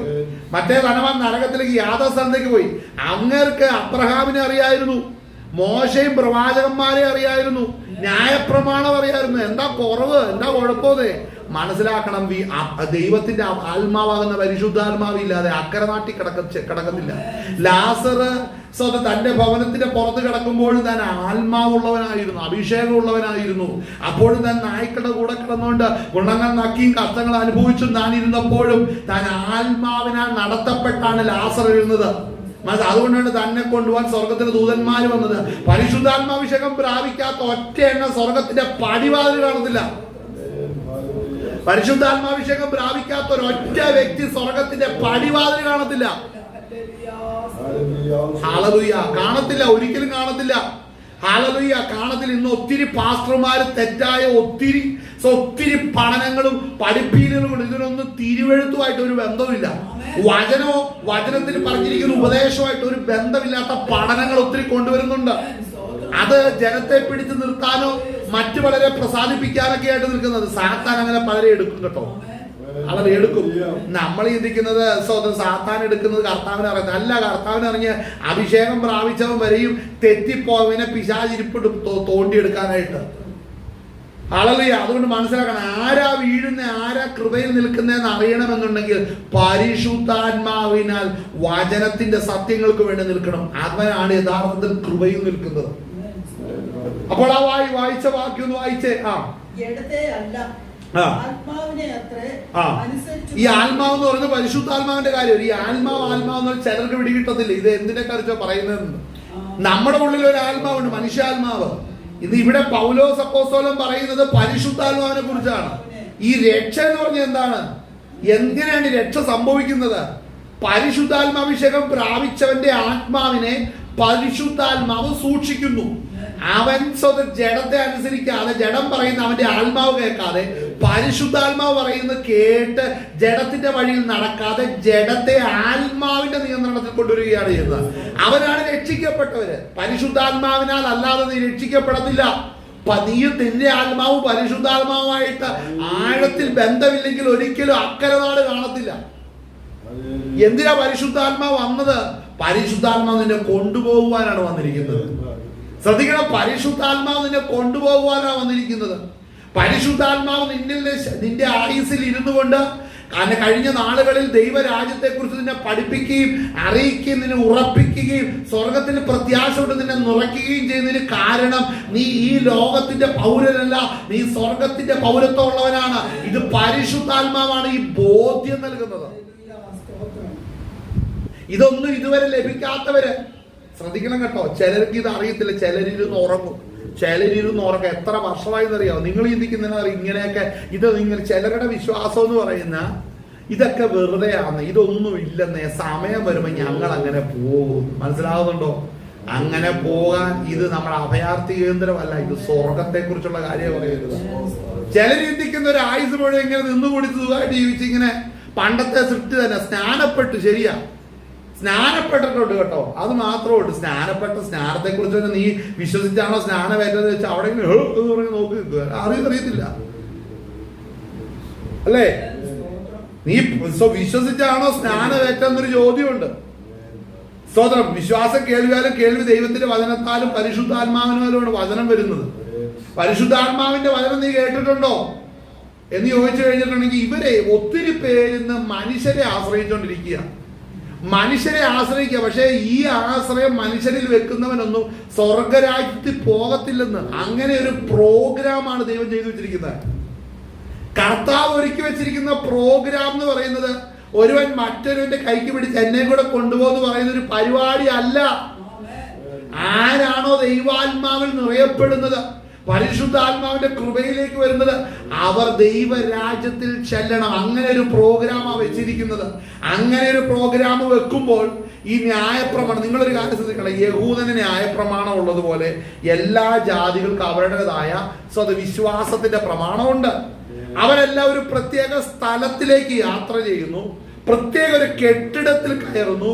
ആ കെട്ടിടത്തിൽ കയറിയാൽ അതിന്റെ പ്രത്യേക ഒരു ഡയറക്ഷൻ, പ്രത്യേക ഒരു ദിശയിലേക്ക് തിരിഞ്ഞു നിന്ന് സ്വതന്ത്രം അവരുടെ വിശ്വാസം വെളിപ്പെടുത്തുന്ന ആചാര അനുഷ്ഠാനങ്ങളോ രൂപങ്ങളോ രൂപസാദൃശ്യങ്ങളോ ഇരിക്കുന്ന ഏതിനെങ്കിലും നേരെ അഭിമുഖമായിട്ട് നിന്നുകൊണ്ട് കൈകൊണ്ട് തൊഴുതിയോ അവരെ സ്വന്തം പ്രാർത്ഥനയായിട്ട് ഉച്ചരിക്കുകയോ ജൽപ്പിക്കുകയോ കൽപ്പിക്കുകയോ ചെയ്യുന്ന കാര്യങ്ങൾ ചെയ്യുകയോ എഴുതിയിരിക്കുന്ന പ്രാർത്ഥനകൾ ഉച്ചരിക്കുകയോ ചെയ്യുന്നതാണ് ആത്മീകം. അപ്പൊ അത് മനസ്സിലാക്കണം. അത് യഹൂദന് മാത്രമല്ല, എല്ലാ ജാതികൾക്കും ഉണ്ട്, ഇപ്പോഴും ഉണ്ട്. ആ ഫോർമാറ്റ് അല്ല രക്ഷ എന്ന പദ്ധതിയിൽ ദൈവം വെച്ചിരിക്കുന്നത്. അത് ആർക്കും മനസ്സിലാകത്തില്ല. അനേകർ ചിന്തിച്ചു വെച്ചിരിക്കുന്നത് റെഗുലർ ആയിട്ട് ഒന്ന് ആരാധനയ്ക്ക് കൂടിയ സ്വർഗത്തിൽ പോകുന്നു.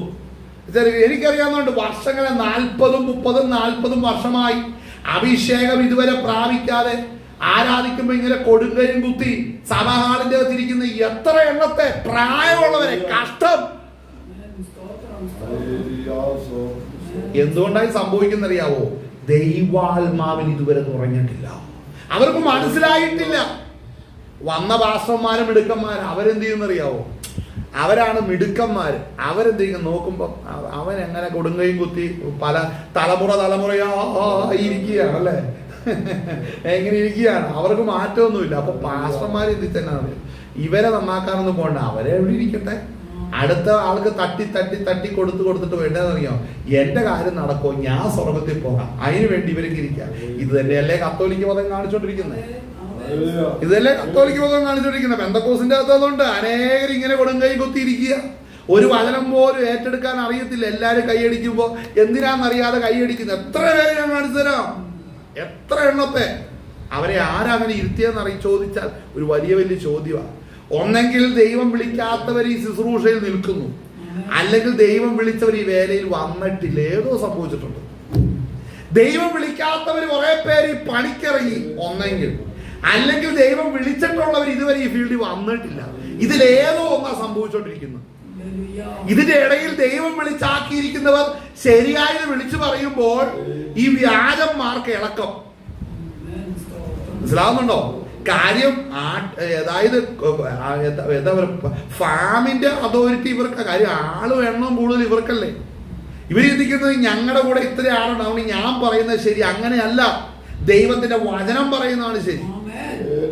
ദൈവത്തിന്റെ വചനം പറയുന്നുണ്ടെങ്കിൽ അത് അംഗീകരിക്കാം. ദൈവത്തിന്റെ വചനം പറയാത്ത കാര്യം അംഗീകരിക്കാൻ വലിയ പാടാണ്. അപ്പോൾ മനസ്സിലാക്കണം, ഇതുവരെ പരിശുദ്ധാത്മാവിനെ പ്രാപിക്കാൻ വിശ്വസിക്കുന്നില്ല.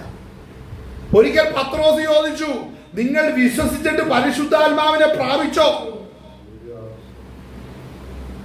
നിങ്ങൾ വിശ്വസിച്ചിട്ട്, നമുക്ക് വാക്യം അറിയാം, വിശ്വസിച്ചിട്ട് പരിശുദ്ധാത്മാവിനെ പ്രാപിച്ചോ എന്നുള്ള വാക്യം അറിയാം. പക്ഷേ വിശ്വസിക്കാൻ പറ്റും. ഞാൻ ചോദിക്കട്ടെ, നമ്മളെ കർത്താവിൽ വിശ്വസിക്കുന്നു എന്ന് അവകാശപ്പെടുന്നവരാണെങ്കിൽ ഈ ഒരു കാര്യം അടിവരയിട്ട് ഞാൻ പറയാം. യേശു ക്രിസ്തുവിൽ വിശ്വസിക്കുന്നെങ്കിൽ നിന്നിൽ പരിശുദ്ധാത്മാവ് വന്നിരിക്കണം. സ്നാനപ്പെട്ട വ്യക്തിയാണോ നീ വിശ്വസിക്കുന്നുണ്ടെങ്കിൽ നിന്നിൽ പരിശുദ്ധാത്മാവ് വന്നിരിക്കണം. അപ്പൊ ചിലർ ഞാൻ വിശ്വസിക്കുന്നുണ്ട് സ്നാനപ്പെട്ടതുവാ എന്നിട്ട് പരിശുദ്ധാത്മാവ് വരുന്നില്ലെന്നാ പറയുന്നത്. ഹല്ലേലൂയ. അവര് പറയുന്നത് എന്നാണെന്നറിയോ? ഞാൻ പഴയ തോമാച്ചനും പഴയ അവറാച്ചനും പഴയ കുട്ടിയമ്മയൊക്കെ ആയിട്ട് ഇരിക്കും. പരിശുദ്ധാത്മാവ് ഇങ്ങ് വന്നിട്ട് ഇങ്ങനെ ഈ കപ്പപ്പുഴുക്ക് ഈ കലത്തിന്റെ അകത്തിട്ട് ഇളക്കുന്ന കണ്ടിട്ടുണ്ടോ? പഴയ ചെണ്ടൻ കപ്പയെല്ലാം കൂടി ഇട്ടിട്ട് അല്ലേ, തുടുപ്പ് കൊണ്ടിട്ട് ഇളക്കും അല്ലേ? ഞാൻ കണ്ടിട്ടുണ്ട്, നിങ്ങളൊക്കെ ചെയ്യുന്ന ഞാൻ കണ്ടിട്ടുണ്ട്. അതെന്ന് പറഞ്ഞാൽ അതിൻ്റെ അകത്ത് ഇടുന്നത് ചെണ്ടക്കപ്പയാ അല്ലേ? അവസാനം പുഴുക്കായിട്ട് പുറത്ത്. ഇത് ആര് ചെയ്യണം? പരിശുദ്ധാത്മാവാണ്. ഞാൻ പിന്നെ എന്നാണ്, ഞാനിങ്ങനെ ഇരുന്നങ്ങ് കൊടുക്കും. അങ്ങനെ നീ ഇരുന്ന് കൊടുത്തിട്ട് വരുന്നവനല്ല പരിശുദ്ധാത്മാവ്. നീ ദൈവത്തെ വിശ്വസിക്കേണ്ടതുപോലെ വിശ്വസിക്കുന്നുണ്ടോ? അറിയേണ്ട പോലെ അറിയുന്നുണ്ടോ? ഇന്ന് ചിലർ ഒത്തിരി പേര് നിങ്ങൾ തെറ്റിക്കിടക്കുക എന്നല്ല പറയേണ്ടത്. അതിന്റെ ശരിയായ പദം എന്നാന്നറിയോ? മറിഞ്ഞു കിടക്കുകയാണ്. തെറ്റിക്കിടക്കല്ല, നീ മറിഞ്ഞു കിടക്കുന്നു, കമന്ന് കിടക്കുകയാണ്, മറിഞ്ഞു കിടക്കുകയാണ്. ഇതുവരെ നീ അറിഞ്ഞിട്ടേയില്ല. അവർക്ക് അറിയത്തില്ല. അവർ ചിന്തിക്കുന്നത് കുറച്ച് കൂടുതൽ കൈയടിച്ച് കഴിഞ്ഞ് ഒന്ന് ശക്തമായിട്ട് കൈയടിച്ച് അവർ കൈയുടെ അടിയുടെ ബലത്തിലാണ് പരിശുദ്ധാത്മാവ്. ഇങ്ങനെ വചനം ഒന്നുപോലും അകത്തില്ല. എന്തിനാ പരിശുദ്ധാത്മാവ് വരുന്നതെന്നറിയാവോ? ഇന്നു മുതൽ നിന്നെ പണിയുവാനാ. നിന്റെ ഒരു സ്വഭാവവും പിന്നെ പറ്റത്തില്ല. ഞാൻ ചോദിക്കട്ടെ, അഭിഷേകം ഒത്തിരി പേരുടെ, എനിക്ക് ഒത്തിരി പേരുടെ കേസ് അറിയാം. ചില വിഷയങ്ങൾ പ്രാർത്ഥിക്കാൻ ചെല്ലുമ്പോൾ അവരോട് പറയുന്നത്, പോസ്റ്റർ ആരംഭത്തിൽ ഞാൻ അഭിഷേകം അന്യഭാഷ പ്രാപിച്ച അതിന് കുറച്ച് ആൾ കഴിഞ്ഞപ്പോൾ എനിക്കത് നഷ്ടമായി പോയി പാസ്റ്റർ എന്ന് ഒത്തിരി പേര് പറയുന്നുണ്ട്. നഷ്ടമായി പോയി. അതായത് അവർക്ക് അന്യഭാഷയിൽ ആരാധിക്കാൻ കഴിയുന്നില്ല, പ്രാർത്ഥിക്കാൻ കഴിയുന്നില്ല, ഒന്നും വെളിപ്പെടുന്നില്ല. ദർശനം കണ്ടുകൊണ്ടിരുന്നവരെ, പ്രവചിച്ചുകൊണ്ടിരുന്നവരാ. അവർക്ക് അന്യവിശ്വത കൃപാവരങ്ങളുള്ളതായിരുന്നു. അവർക്ക് കുറെ നാൾ കഴിഞ്ഞപ്പോൾ അത് നഷ്ടമായി പോയി. അപ്പോൾ ചോദിക്കുന്നത് അത് എന്തുകൊണ്ടാ പാസ്റ്റർ? എന്തുകൊണ്ടാന്നോ? നീ പരിശുദ്ധാത്മാവിനെ തെറ്റിദ്ധരിച്ചിട്ടുണ്ട്. എന്താണെന്നറിയോ? പരിശുദ്ധാത്മാവ് വരുന്നത് നിന്നെ ശുദ്ധീകരിക്കാനാണ്. നീ സ്വന്തം മനസ്സിലാക്കണം. പരിശുദ്ധാത്മാവെന്ന് നമ്മുടെ ജീവിതത്തിൽ ഓരോ കാര്യങ്ങളെ കുറിച്ചും ദൈവാത്മാവ് വ്യക്തമായ ആലോചനയും ദർശനവും തരും കേട്ടോ. ഇത് വ്യക്തിപരമായ ജീവിതത്തിൽ കേട്ടിട്ടുണ്ടോ? പരിശുദ്ധാത്മാവിന് വ്യക്തിപരമായ ജീവിതത്തിൽ ഇടപെടുവാൻ നിങ്ങൾ അനുവദിച്ചിട്ടുണ്ടോ? ആളുകൾ ചിലർ ചിന്തിക്കുന്നത് സഭാഹാളിന്റെ അകത്ത് വന്ന് 1.5 മണിക്കൂർ ശുശ്രൂഷിക്കുമ്പോഴാണ് പരിശുദ്ധാത്മാവിന്റെ ആവശ്യം. പിന്നെ പരിശുദ്ധാത്മാവിന്റെ ആവശ്യമില്ല. അടുത്ത ഞായറാഴ്ച 10 മണിയാകുമ്പോൾ മേഘത്തിൽ ഇറങ്ങി പരിശുദ്ധാത്മാവ് ഇങ്ങോട്ട് വരുന്ന പോലെയാണ് ചിലർ ചിന്തിക്കുന്നത്. മനസ്സിലാകുന്നുണ്ടോ? ഈ സവാളി കയറുമ്പോ ചെരുപ്പ് പുറത്തിട്ടേക്കും അല്ലേ? ആ ചെരുപ്പ് പിന്നെ പോകുമ്പോ തിരിച്ചെടുത്തോണ്ട് കാലയിട്ടോണ്ട് പോകും. ഇതുപോലെ ചിലര് പാപം അവിടെ കൊണ്ട് വെച്ചിട്ട് അകത്തേക്ക് കയറി കൈയടിക്കും, തിരിച്ചിറങ്ങും, വീണ്ടും പഴയ പാപം ഇട്ട് വീട്ടിൽ പോകും, പാപം ചെയ്യും, പിറ്റത്തെ ആഴ്ച വരും, അവരാ പാപത്തിന്റെ ആ പുറത്ത് അവിടെ ഇടും, പിന്നെ അത് ചർച്ചയിൽ കയറും, കൈയടിക്കും, ആരാധിക്കും, തിരിച്ചു പോകും. ഇവര് ചിന്തിക്കുന്നത് എന്റെ അക്കൗണ്ടിന്റെ ഇച്ചിരി പൈസ വരണം, ബിസിനസ് ഉണ്ട്, രക്ഷപ്പെടണം, മക്കള് ജോലിയുണ്ട്, അവർക്ക് നല്ല ജോലി അഭിവൃദ്ധി വേണം, ജോലി ഇല്ലാത്തവര് ജോലി കിട്ടണം. ഇത്രയൊക്കെയേ ഉള്ളൂ. ഇതിനാണ് പരിശുദ്ധാത്മാവ് ചിലരെ സംബന്ധിച്ച് വരുന്നത്. ചിലരെ സംബന്ധിച്ച് പരിശുദ്ധാത്മാവ് വരുന്നത് ഇതിനാണെന്നാണ് ചിലർ മനസ്സിലാക്കിയേക്കുന്നത്. അവർക്ക് ഇതുവരെയും അതിനെക്കുറിച്ചുള്ള ബോധ്യം വന്നിട്ടില്ല. ഹല്ലേലൂയ. ഒരു കാര്യം പറയാൻ കേട്ടോ, കാഹളം ന്നൊരിക്കുമ്പോൾ നമ്മളെല്ലാം ചിന്തിക്കുന്നത് കാഹളം ന്നൊരിക്കട്ടെ, ചിലര് കയറിപ്പോവും, ചിലർ ഇവിടെ കിടക്കുന്ന. അങ്ങനെയല്ല. ഒരുക്കപ്പെട്ടവരെ പോകത്തുള്ളൂ. നീ അറിയുപോലുമില്ല. കൈവിടപ്പെട്ടവര് നേരെ ചെല്ലുന്ന എങ്ങോട്ടാണെന്നറിയാവോ? എതിർ ക്രിസ്തുവിനെ സേവിക്കാൻ പോകത്തേ ഉള്ളൂ. ഇതൊന്നും അറിയത്തില്ല, ഇതൊന്നും അറിയാൻ കഴിയത്തില്ല. കാരണം എന്നാ? സ്തോത്രം. അതിന്റെ യോഹന്നാന്റെ സുവിശേഷം 14-ാം അധ്യായം അതിന്റെ 15 മുതൽ വായിച്ചേ. യോഹന്നാന്റെ സുവിശേഷം 14-ാം അധ്യായം അതിന്റെ 15-ാം വാക്യം മുതൽ വായിച്ച.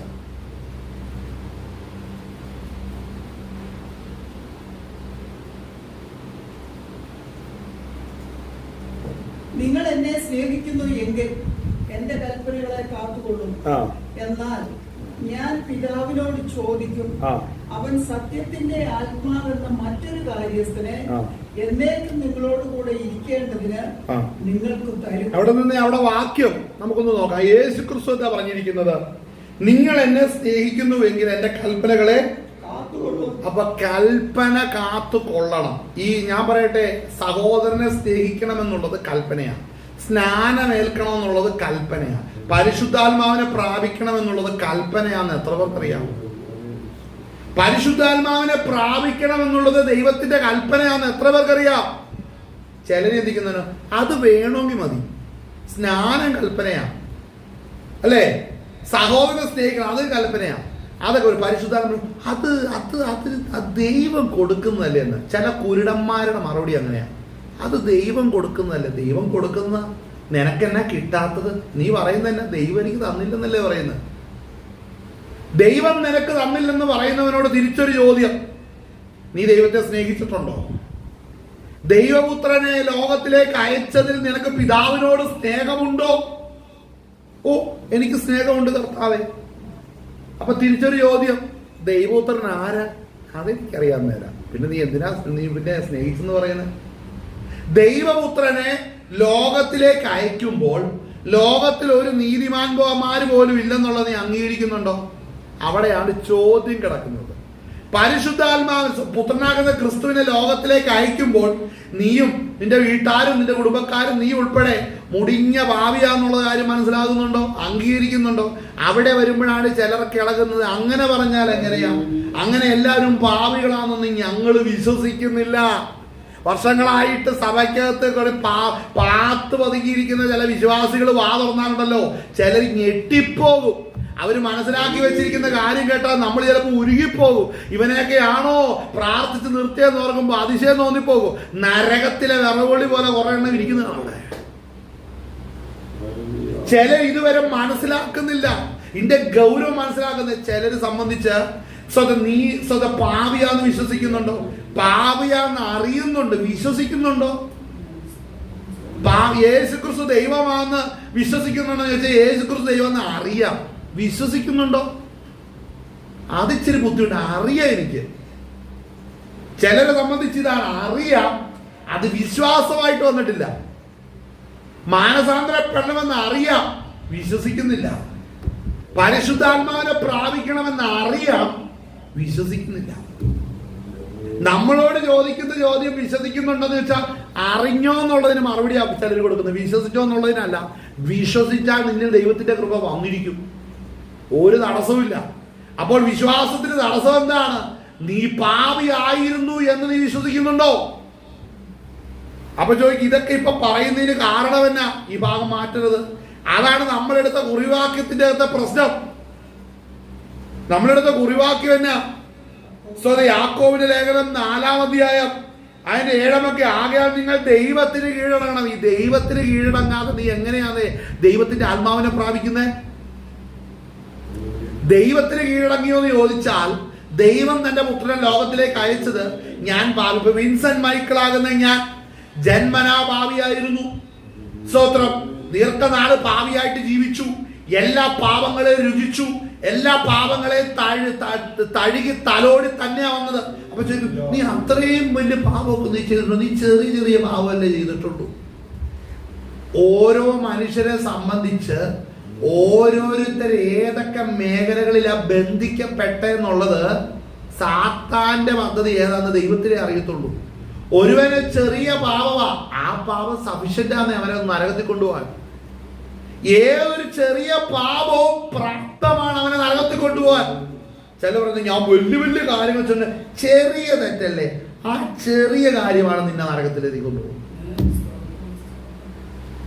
എത്ര നല്ല കൊച്ചാന്നറിയാവോ? ഒരു കുറ്റവുമില്ല, ഒരു കുറവുമില്ല, എല്ലാം നല്ല കൊച്ചാണ്. ഇടയ്ക്ക് ദേഷ്യം വന്നാൽ വലിച്ചെറിയുന്നുള്ളൂ. അതൊരു തെറ്റായിട്ടൊന്ന് കാണണ്ടെന്നേ. ചില പിശാചി കയറിയവർ അങ്ങനെയാ പറയുന്നത്.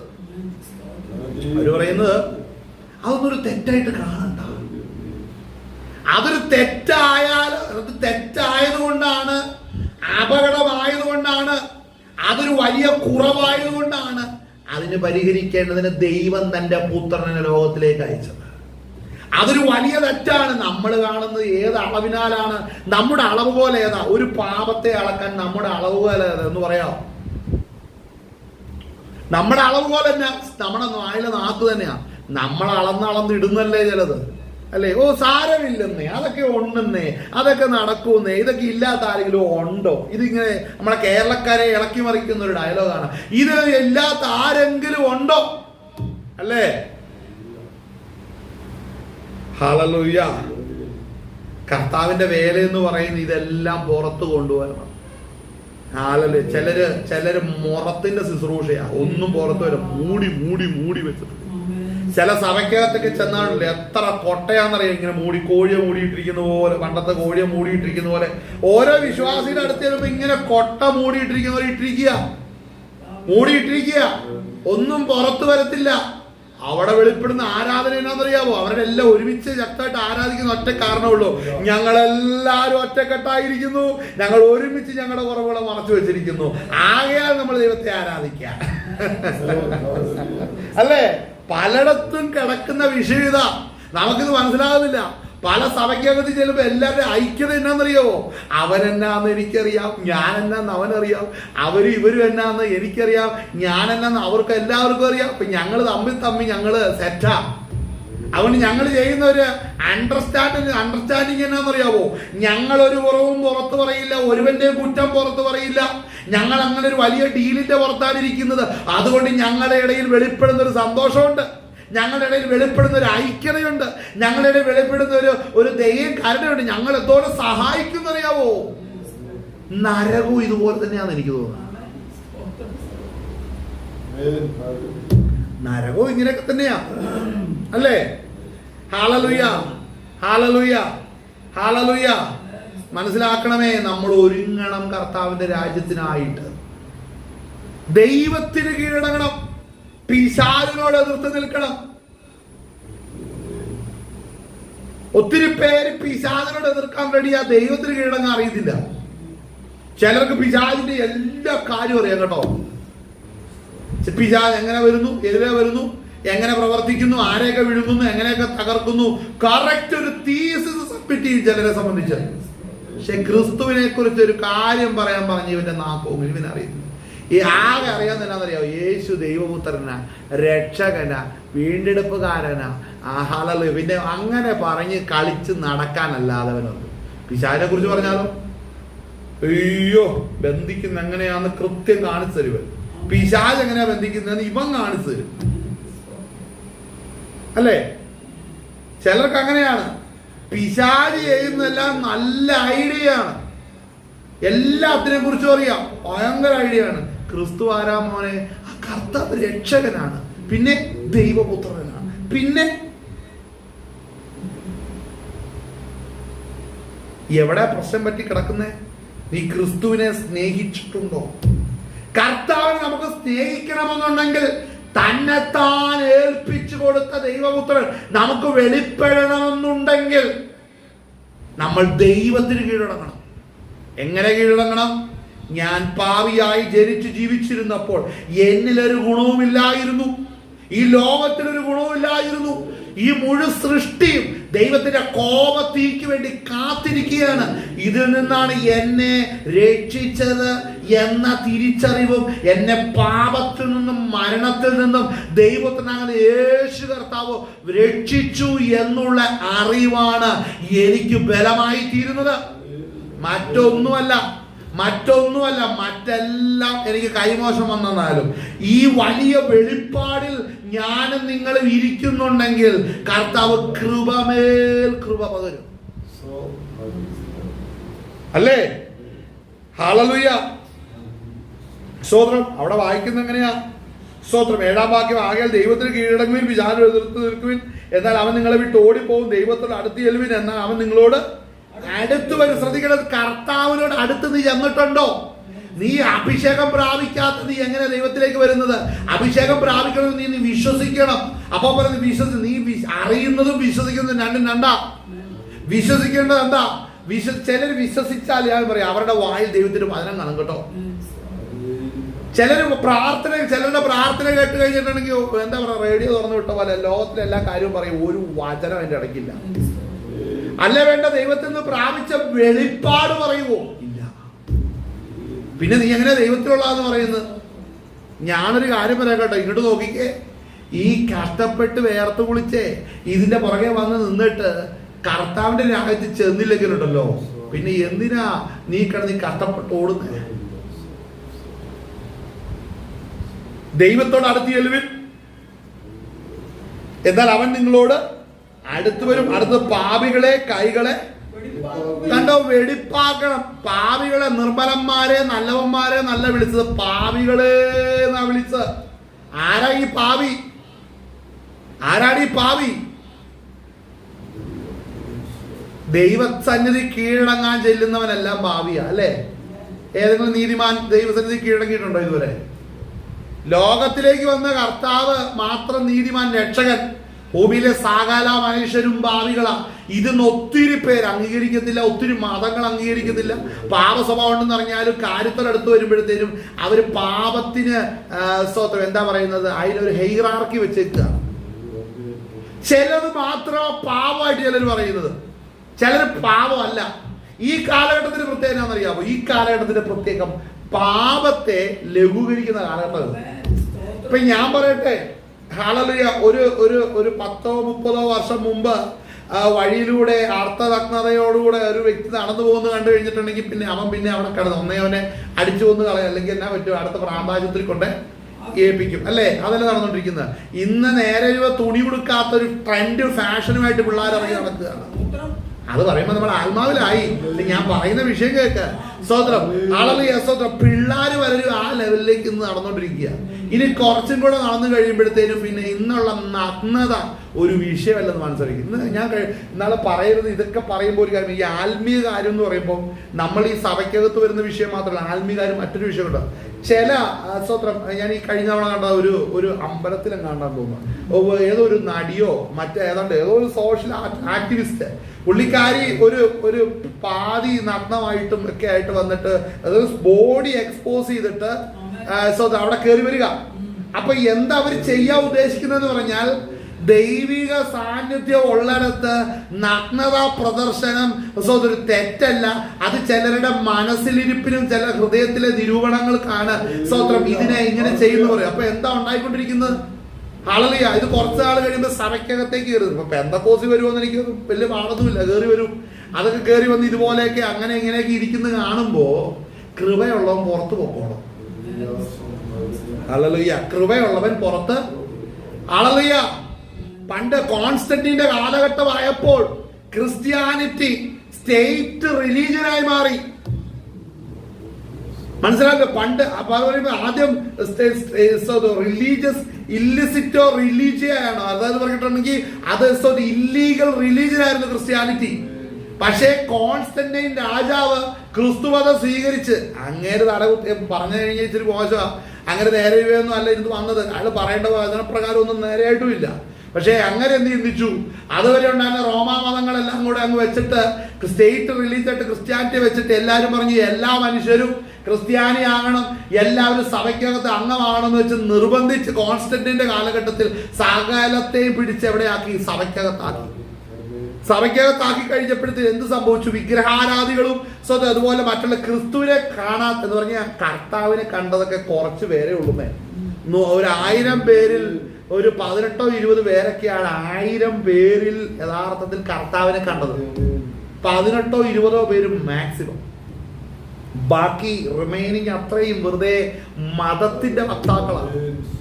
മനസ്സിലാക്കണം, അവരന്ന് ആ കാലഘട്ടത്തിൽ അങ്ങനെ വന്ന് സഭയ്ക്കകത്ത് വന്നപ്പോൾ അന്നുള്ള ദേവന്മാര് നമുക്കറിയാം. യൂറോപ്പിലും മറ്റു പ്രദേശങ്ങളിലൊക്കെ ഉള്ള പല ദേവന്മാരും ദേവതകളുടെ എല്ലാം പേര് അവരെ സേവിച്ചിരുന്നവരെല്ലാം സഭയ്ക്കകത്ത് വന്നപ്പോൾ അവർ പറഞ്ഞു, ഞങ്ങൾക്ക് ഇത് ഞങ്ങളെ കൊല്ലാതിരിക്കാനാണ് ഞങ്ങൾ ഇതിൻ്റെ അകത്ത് വന്നു. പക്ഷേ ഞങ്ങൾക്ക് പഴയ വിഗ്രഹാരം ഞങ്ങൾ സേവിച്ചുകൊണ്ടിരുന്ന ദേവന്മാരെയും ദേവതയും ഞങ്ങൾക്ക് തുടർന്ന് സേവിക്കണം. അതിനെന്നാ വേണം? അപ്പോൾ ഒരു കാര്യം ചിന്തിച്ചു. ഇതിൻ്റെ അകത്തെ സഭയ്ക്കകത്തിരുന്ന ബിഷപ്പുമാരും കാർഡിനാൽമാരും എല്ലാം കൂടെ ഒരു കാര്യം തീരുമാനിച്ച, ഒരു കാര്യം കുഴപ്പമില്ല, അവരെ നമ്മൾ വിട്ടുകളയരുതല്ലോ, അവരെ നമ്മൾ സ്നേഹിക്കണ്ടേ. തിരുവെഴുത്ത് എവിടെ കിടക്കുന്നത്? എവിടെ കിടക്കുക? അതൊക്കെ പോയി. തിരുവെഴുത്തിന്റെ വിഷയം അവിടെ ഒരു പ്രശ്നമല്ല. അവര് പറയുന്ന വാക്യമാണ്. ഈ എന്തുകൊണ്ടാണ് ഈ വലിയ വേഷഭൂഷാദികളും അംശവടിയും കിരീടം പോലെ തൊപ്പിയും ഇതെല്ലാം രുദ്രാക്ഷമൊക്കെ ഇട്ടിട്ട് ദൈവവചനത്തിന് പകരക്കാരായി സംസാരിക്കുകയല്ലേ? ദൈവവചനം അറിയണ്ട, ഞങ്ങളുടെ വായിലെ വാക്ക് അവസാന വാക്യമായിട്ട് ജനം ഏറ്റെടുത്ത് ഞങ്ങളെ അനുഗമിച്ചോണം. അതാണ് ഇന്ന് ഈ പൗരോഹിത്യ സിസ്റ്റമോട് നടക്കുന്നത്. അന്ന് ഇത് നടന്നപ്പോൾ സ്തോത്രം ദേവന്മാരെയും ദേവതകളെയും സേവിച്ചോണ്ടിരുന്നവര് സഭയ്ക്കകത്ത് പറഞ്ഞ് ഞങ്ങൾക്ക് ദൈവത്തെ ആരാധിക്കണം എന്ന് പറഞ്ഞപ്പോൾ അവർ പറഞ്ഞു, അതിനെന്നാ കുഴപ്പം? ഹല്ലേലൂയ.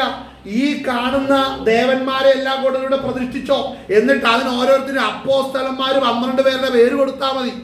12 പേരുടെ പേര് കഴിഞ്ഞാൽ വീണ്ടും കിടക്കുന്ന പലരുടെ പേര് എടുത്തെടുത്ത് പറയാം. അങ്ങനെ പറഞ്ഞ് ഓരോ ദേവന്മാർക്കും ദേവതകൾക്കും എല്ലാം ദൈവങ്ങളുടെ പേര് കൊടുത്ത് പ്രസ്ഥാനത്തിന്റെ അകത്ത് കൊണ്ടുപോകും. ഹല്ലേലൂയ.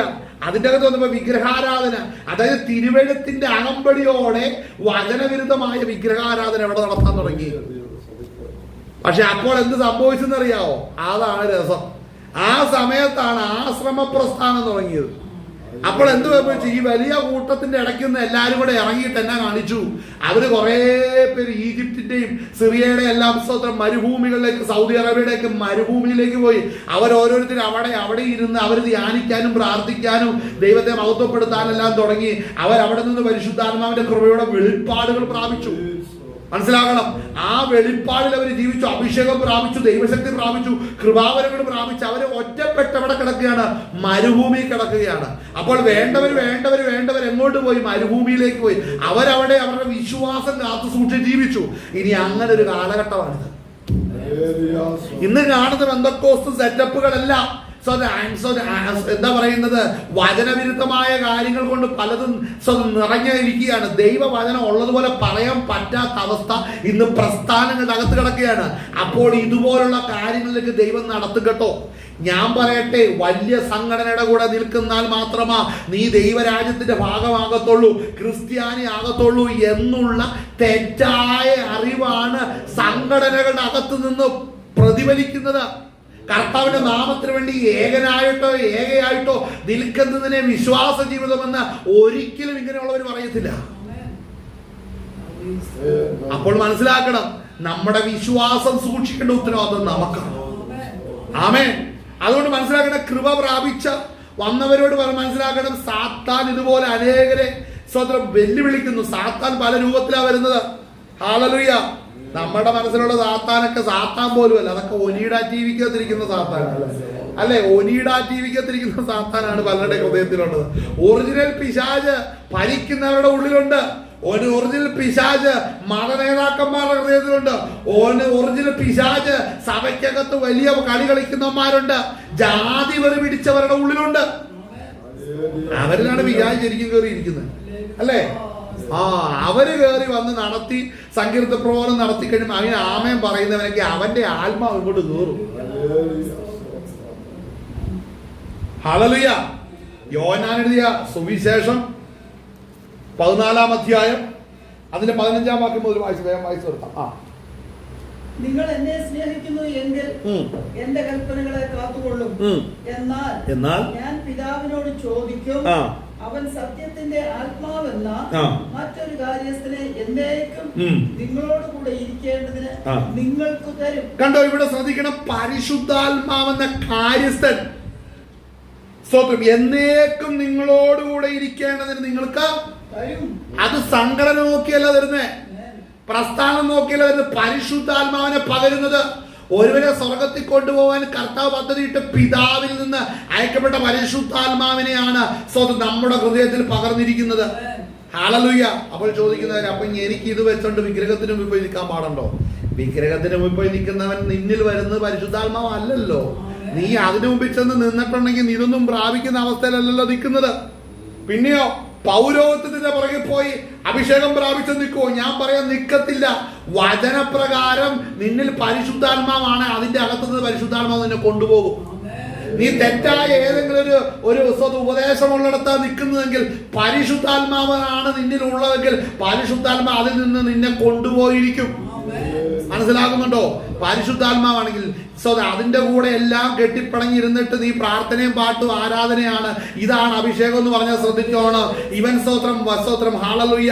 ഇവൻ വായ തുറക്കുന്നുണ്ടെങ്കിലും വായിന്ന് വരുന്നത് ദൂഷണമാണെന്ന് മനസ്സിലാക്കി. ഹല്ലേലൂയ. എന്നേക്കും നിങ്ങളോടുകൂടെ ഇരിക്കേണ്ടത്.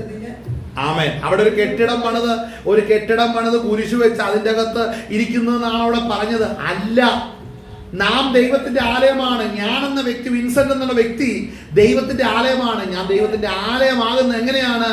എന്നേക്കും എന്നോടുകൂടെ ഇരിക്കുന്ന ഒരു ദൈവത്തിന്റെ ആത്മാവ് പരിശുദ്ധാത്മാവിൽ ഇരിക്കുമ്പോഴാണ് ഞാൻ ദൈവത്തിന്റെ സ്വന്തം മന്ദിരമായി തീരുന്നത്.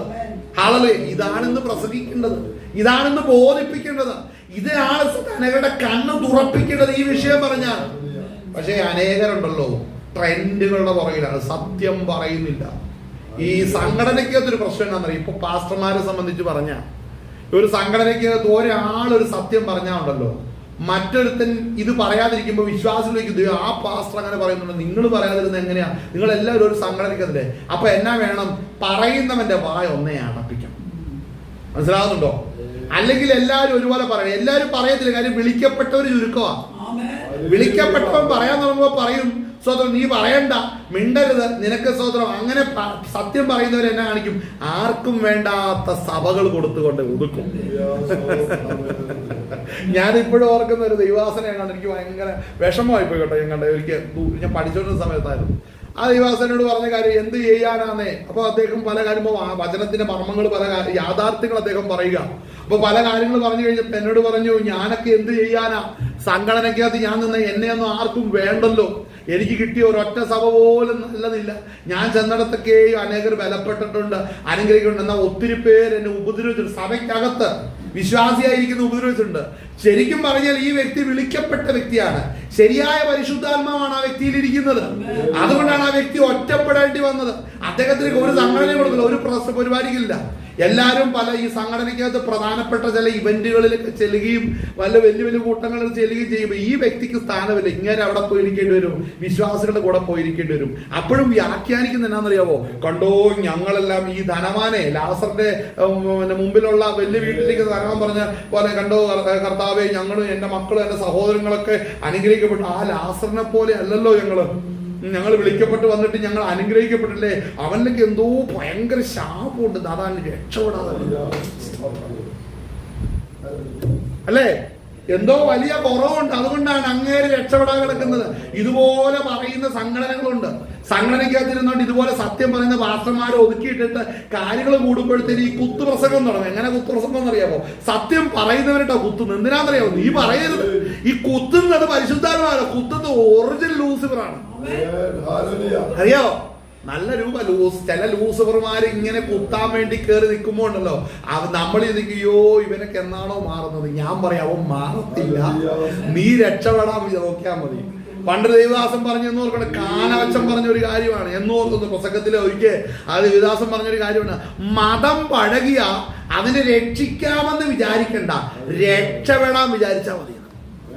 മതം പഴകിക്കഴിഞ്ഞാൽ പിന്നെ ആ ഉപദേശം എന്നാക്കല് നടക്കത്തില്ല, അത് വിട്ട് നീ ഓടിക്കോ. ചിലര് പറയുന്നത് എന്നാന്ന് ചോദിച്ചാൽ, എനിക്ക് മക്കളെ കെട്ടിക്കണ്ടേ, പഠിപ്പിക്കണ്ടേ? ഞാൻ ചോദിക്കട്ടെ, അവര് നരകത്തിൽ പോണോ, ഇവിടെ കുറച്ച് തീ തിന്നണോ? ഏത് വേണം? ചില സുഖങ്ങൾ ജീവിതത്തിൽ നടക്കാതെ വന്നേക്കും. റെഡിയാണോ സഹിക്കാൻ? അത് റെഡിയല്ല. കാര്യമല്ല. സംഘടന വിട്ടാ പോകുന്ന ആത്മീയമാണെങ്കിൽ നീ വളരെ പരിശോധിച്ചോണം, നിന്റെ അകത്തിരിക്കുന്ന പരിശുദ്ധാത്മാവാണ്. സംഘടന വിട്ടാ തീരുന്ന ആത്മാവാണ് നിന്നിൽ ഇരിക്കുന്നതെങ്കിൽ നിന്നിൽ പരിശുദ്ധാത്മാവല്ല.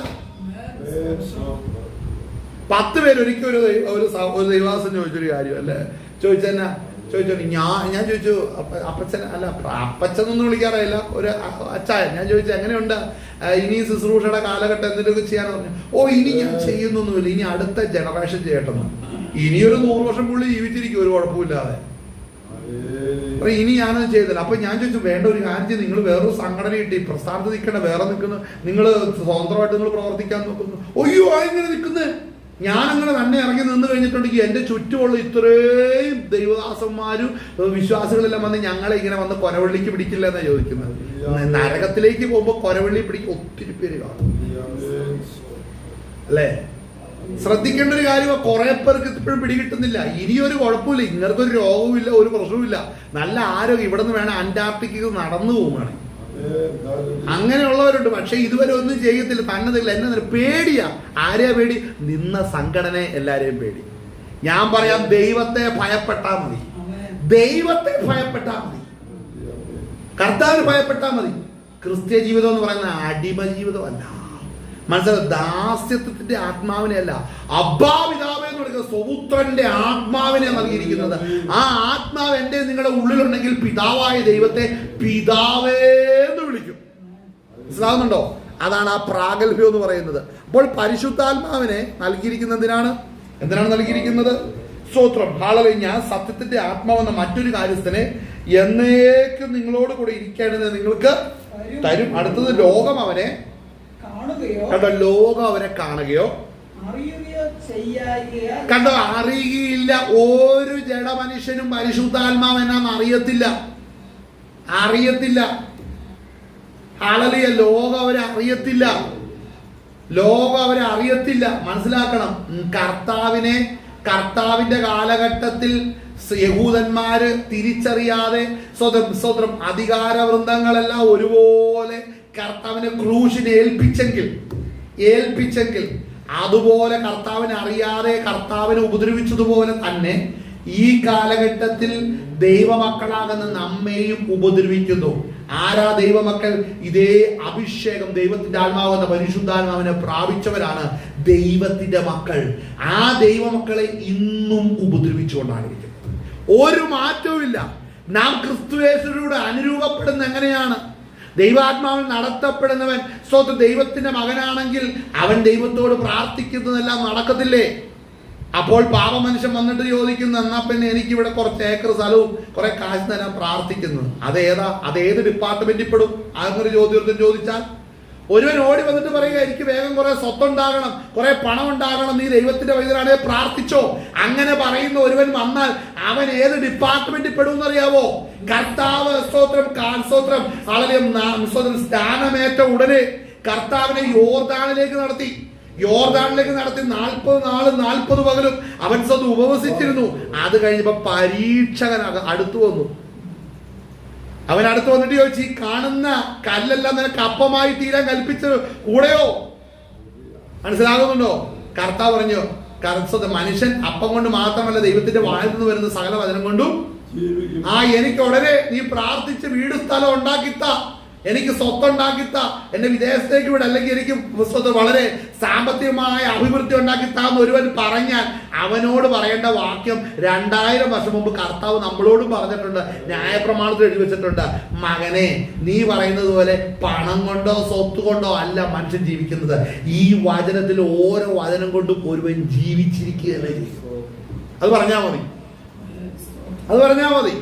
കാര്യം പിശാചിന് മാറ്റമില്ലല്ലോ. അന്നും ഇന്നും അവനൊരു. കർത്താവിന് മാറ്റമുണ്ടോ? ഇല്ല. പാപത്തിന് മാറ്റമുണ്ടോ? ഇല്ല. പിന്നെ മാറ്റം ഏതാ? തലമുറയായിട്ട് കുറെ, പച്ചയ്ക്ക് പറഞ്ഞാൽ കുറെ പേര് ജനിച്ചു വരുന്നുണ്ട് അല്ലെ. അവരെഴുന്നേറ്റ് വന്ന് അവരുടെ ഉള്ളിലിരിക്കുന്ന പാപ സ്വഭാവം അനുസരിച്ച് പലതും ചോദിക്കുന്നുണ്ടോ? അതേ നടക്കുന്നുള്ളൂ. അത് ഇന്നേക്ക് 1000 വർഷം കഴിഞ്ഞ് ജനിക്കുന്നവരും ഇത് തന്നെ ചോദിക്കത്തുള്ളൂ. കാര്യം പിശാചും അപ്പോഴുണ്ട്, പാപം അപ്പോൾ ഉണ്ട്, വീണ്ടെടുപ്പുകാരനായ കർത്താവ് മാറ്റമില്ലാത്തവനായ സ്വർഗത്തിലുണ്ട്. മനസ്സിലാക്കണം. അപ്പോൾ ഈ വചനം നമ്മുടെ ഹൃദയത്തിൽ ഇരിക്കണം. അതുകൊണ്ടാണ് ദൈവത്തിന്റെ വചനം നമുക്കിപ്പോൾ പറഞ്ഞിരിക്കുന്നത്, ആകയാൽ നിങ്ങൾ ദൈവത്തിന് കീഴടങ്ങുവിൻ, പിശാചിനോട് എതിർത്ത് നിൽക്കുവിൻ. എന്നാൽ സ്തോത്രം, ഹല്ലേലൂയ, അവിടെ വായിക്കുന്നത്, എന്നാൽ അവൻ നിങ്ങളെ വിട്ട് ഓടിപ്പോകും. ദൈവത്തോട് അടുത്ത് ചെല്ലുവിൻ. ഹല്ലേലൂയ, സ്തോത്രം. എന്നാൽ അവൻ നിങ്ങളോട് അടുത്ത് വരും. അടുത്ത വാക്ക്, പാപികളെ കൈകളെ വെടിപ്പാക്കുവിൻ. ഇരുമനസ്സുള്ളവരെ ഹൃദയങ്ങളെ ശുദ്ധീകരിക്കുവിൻ.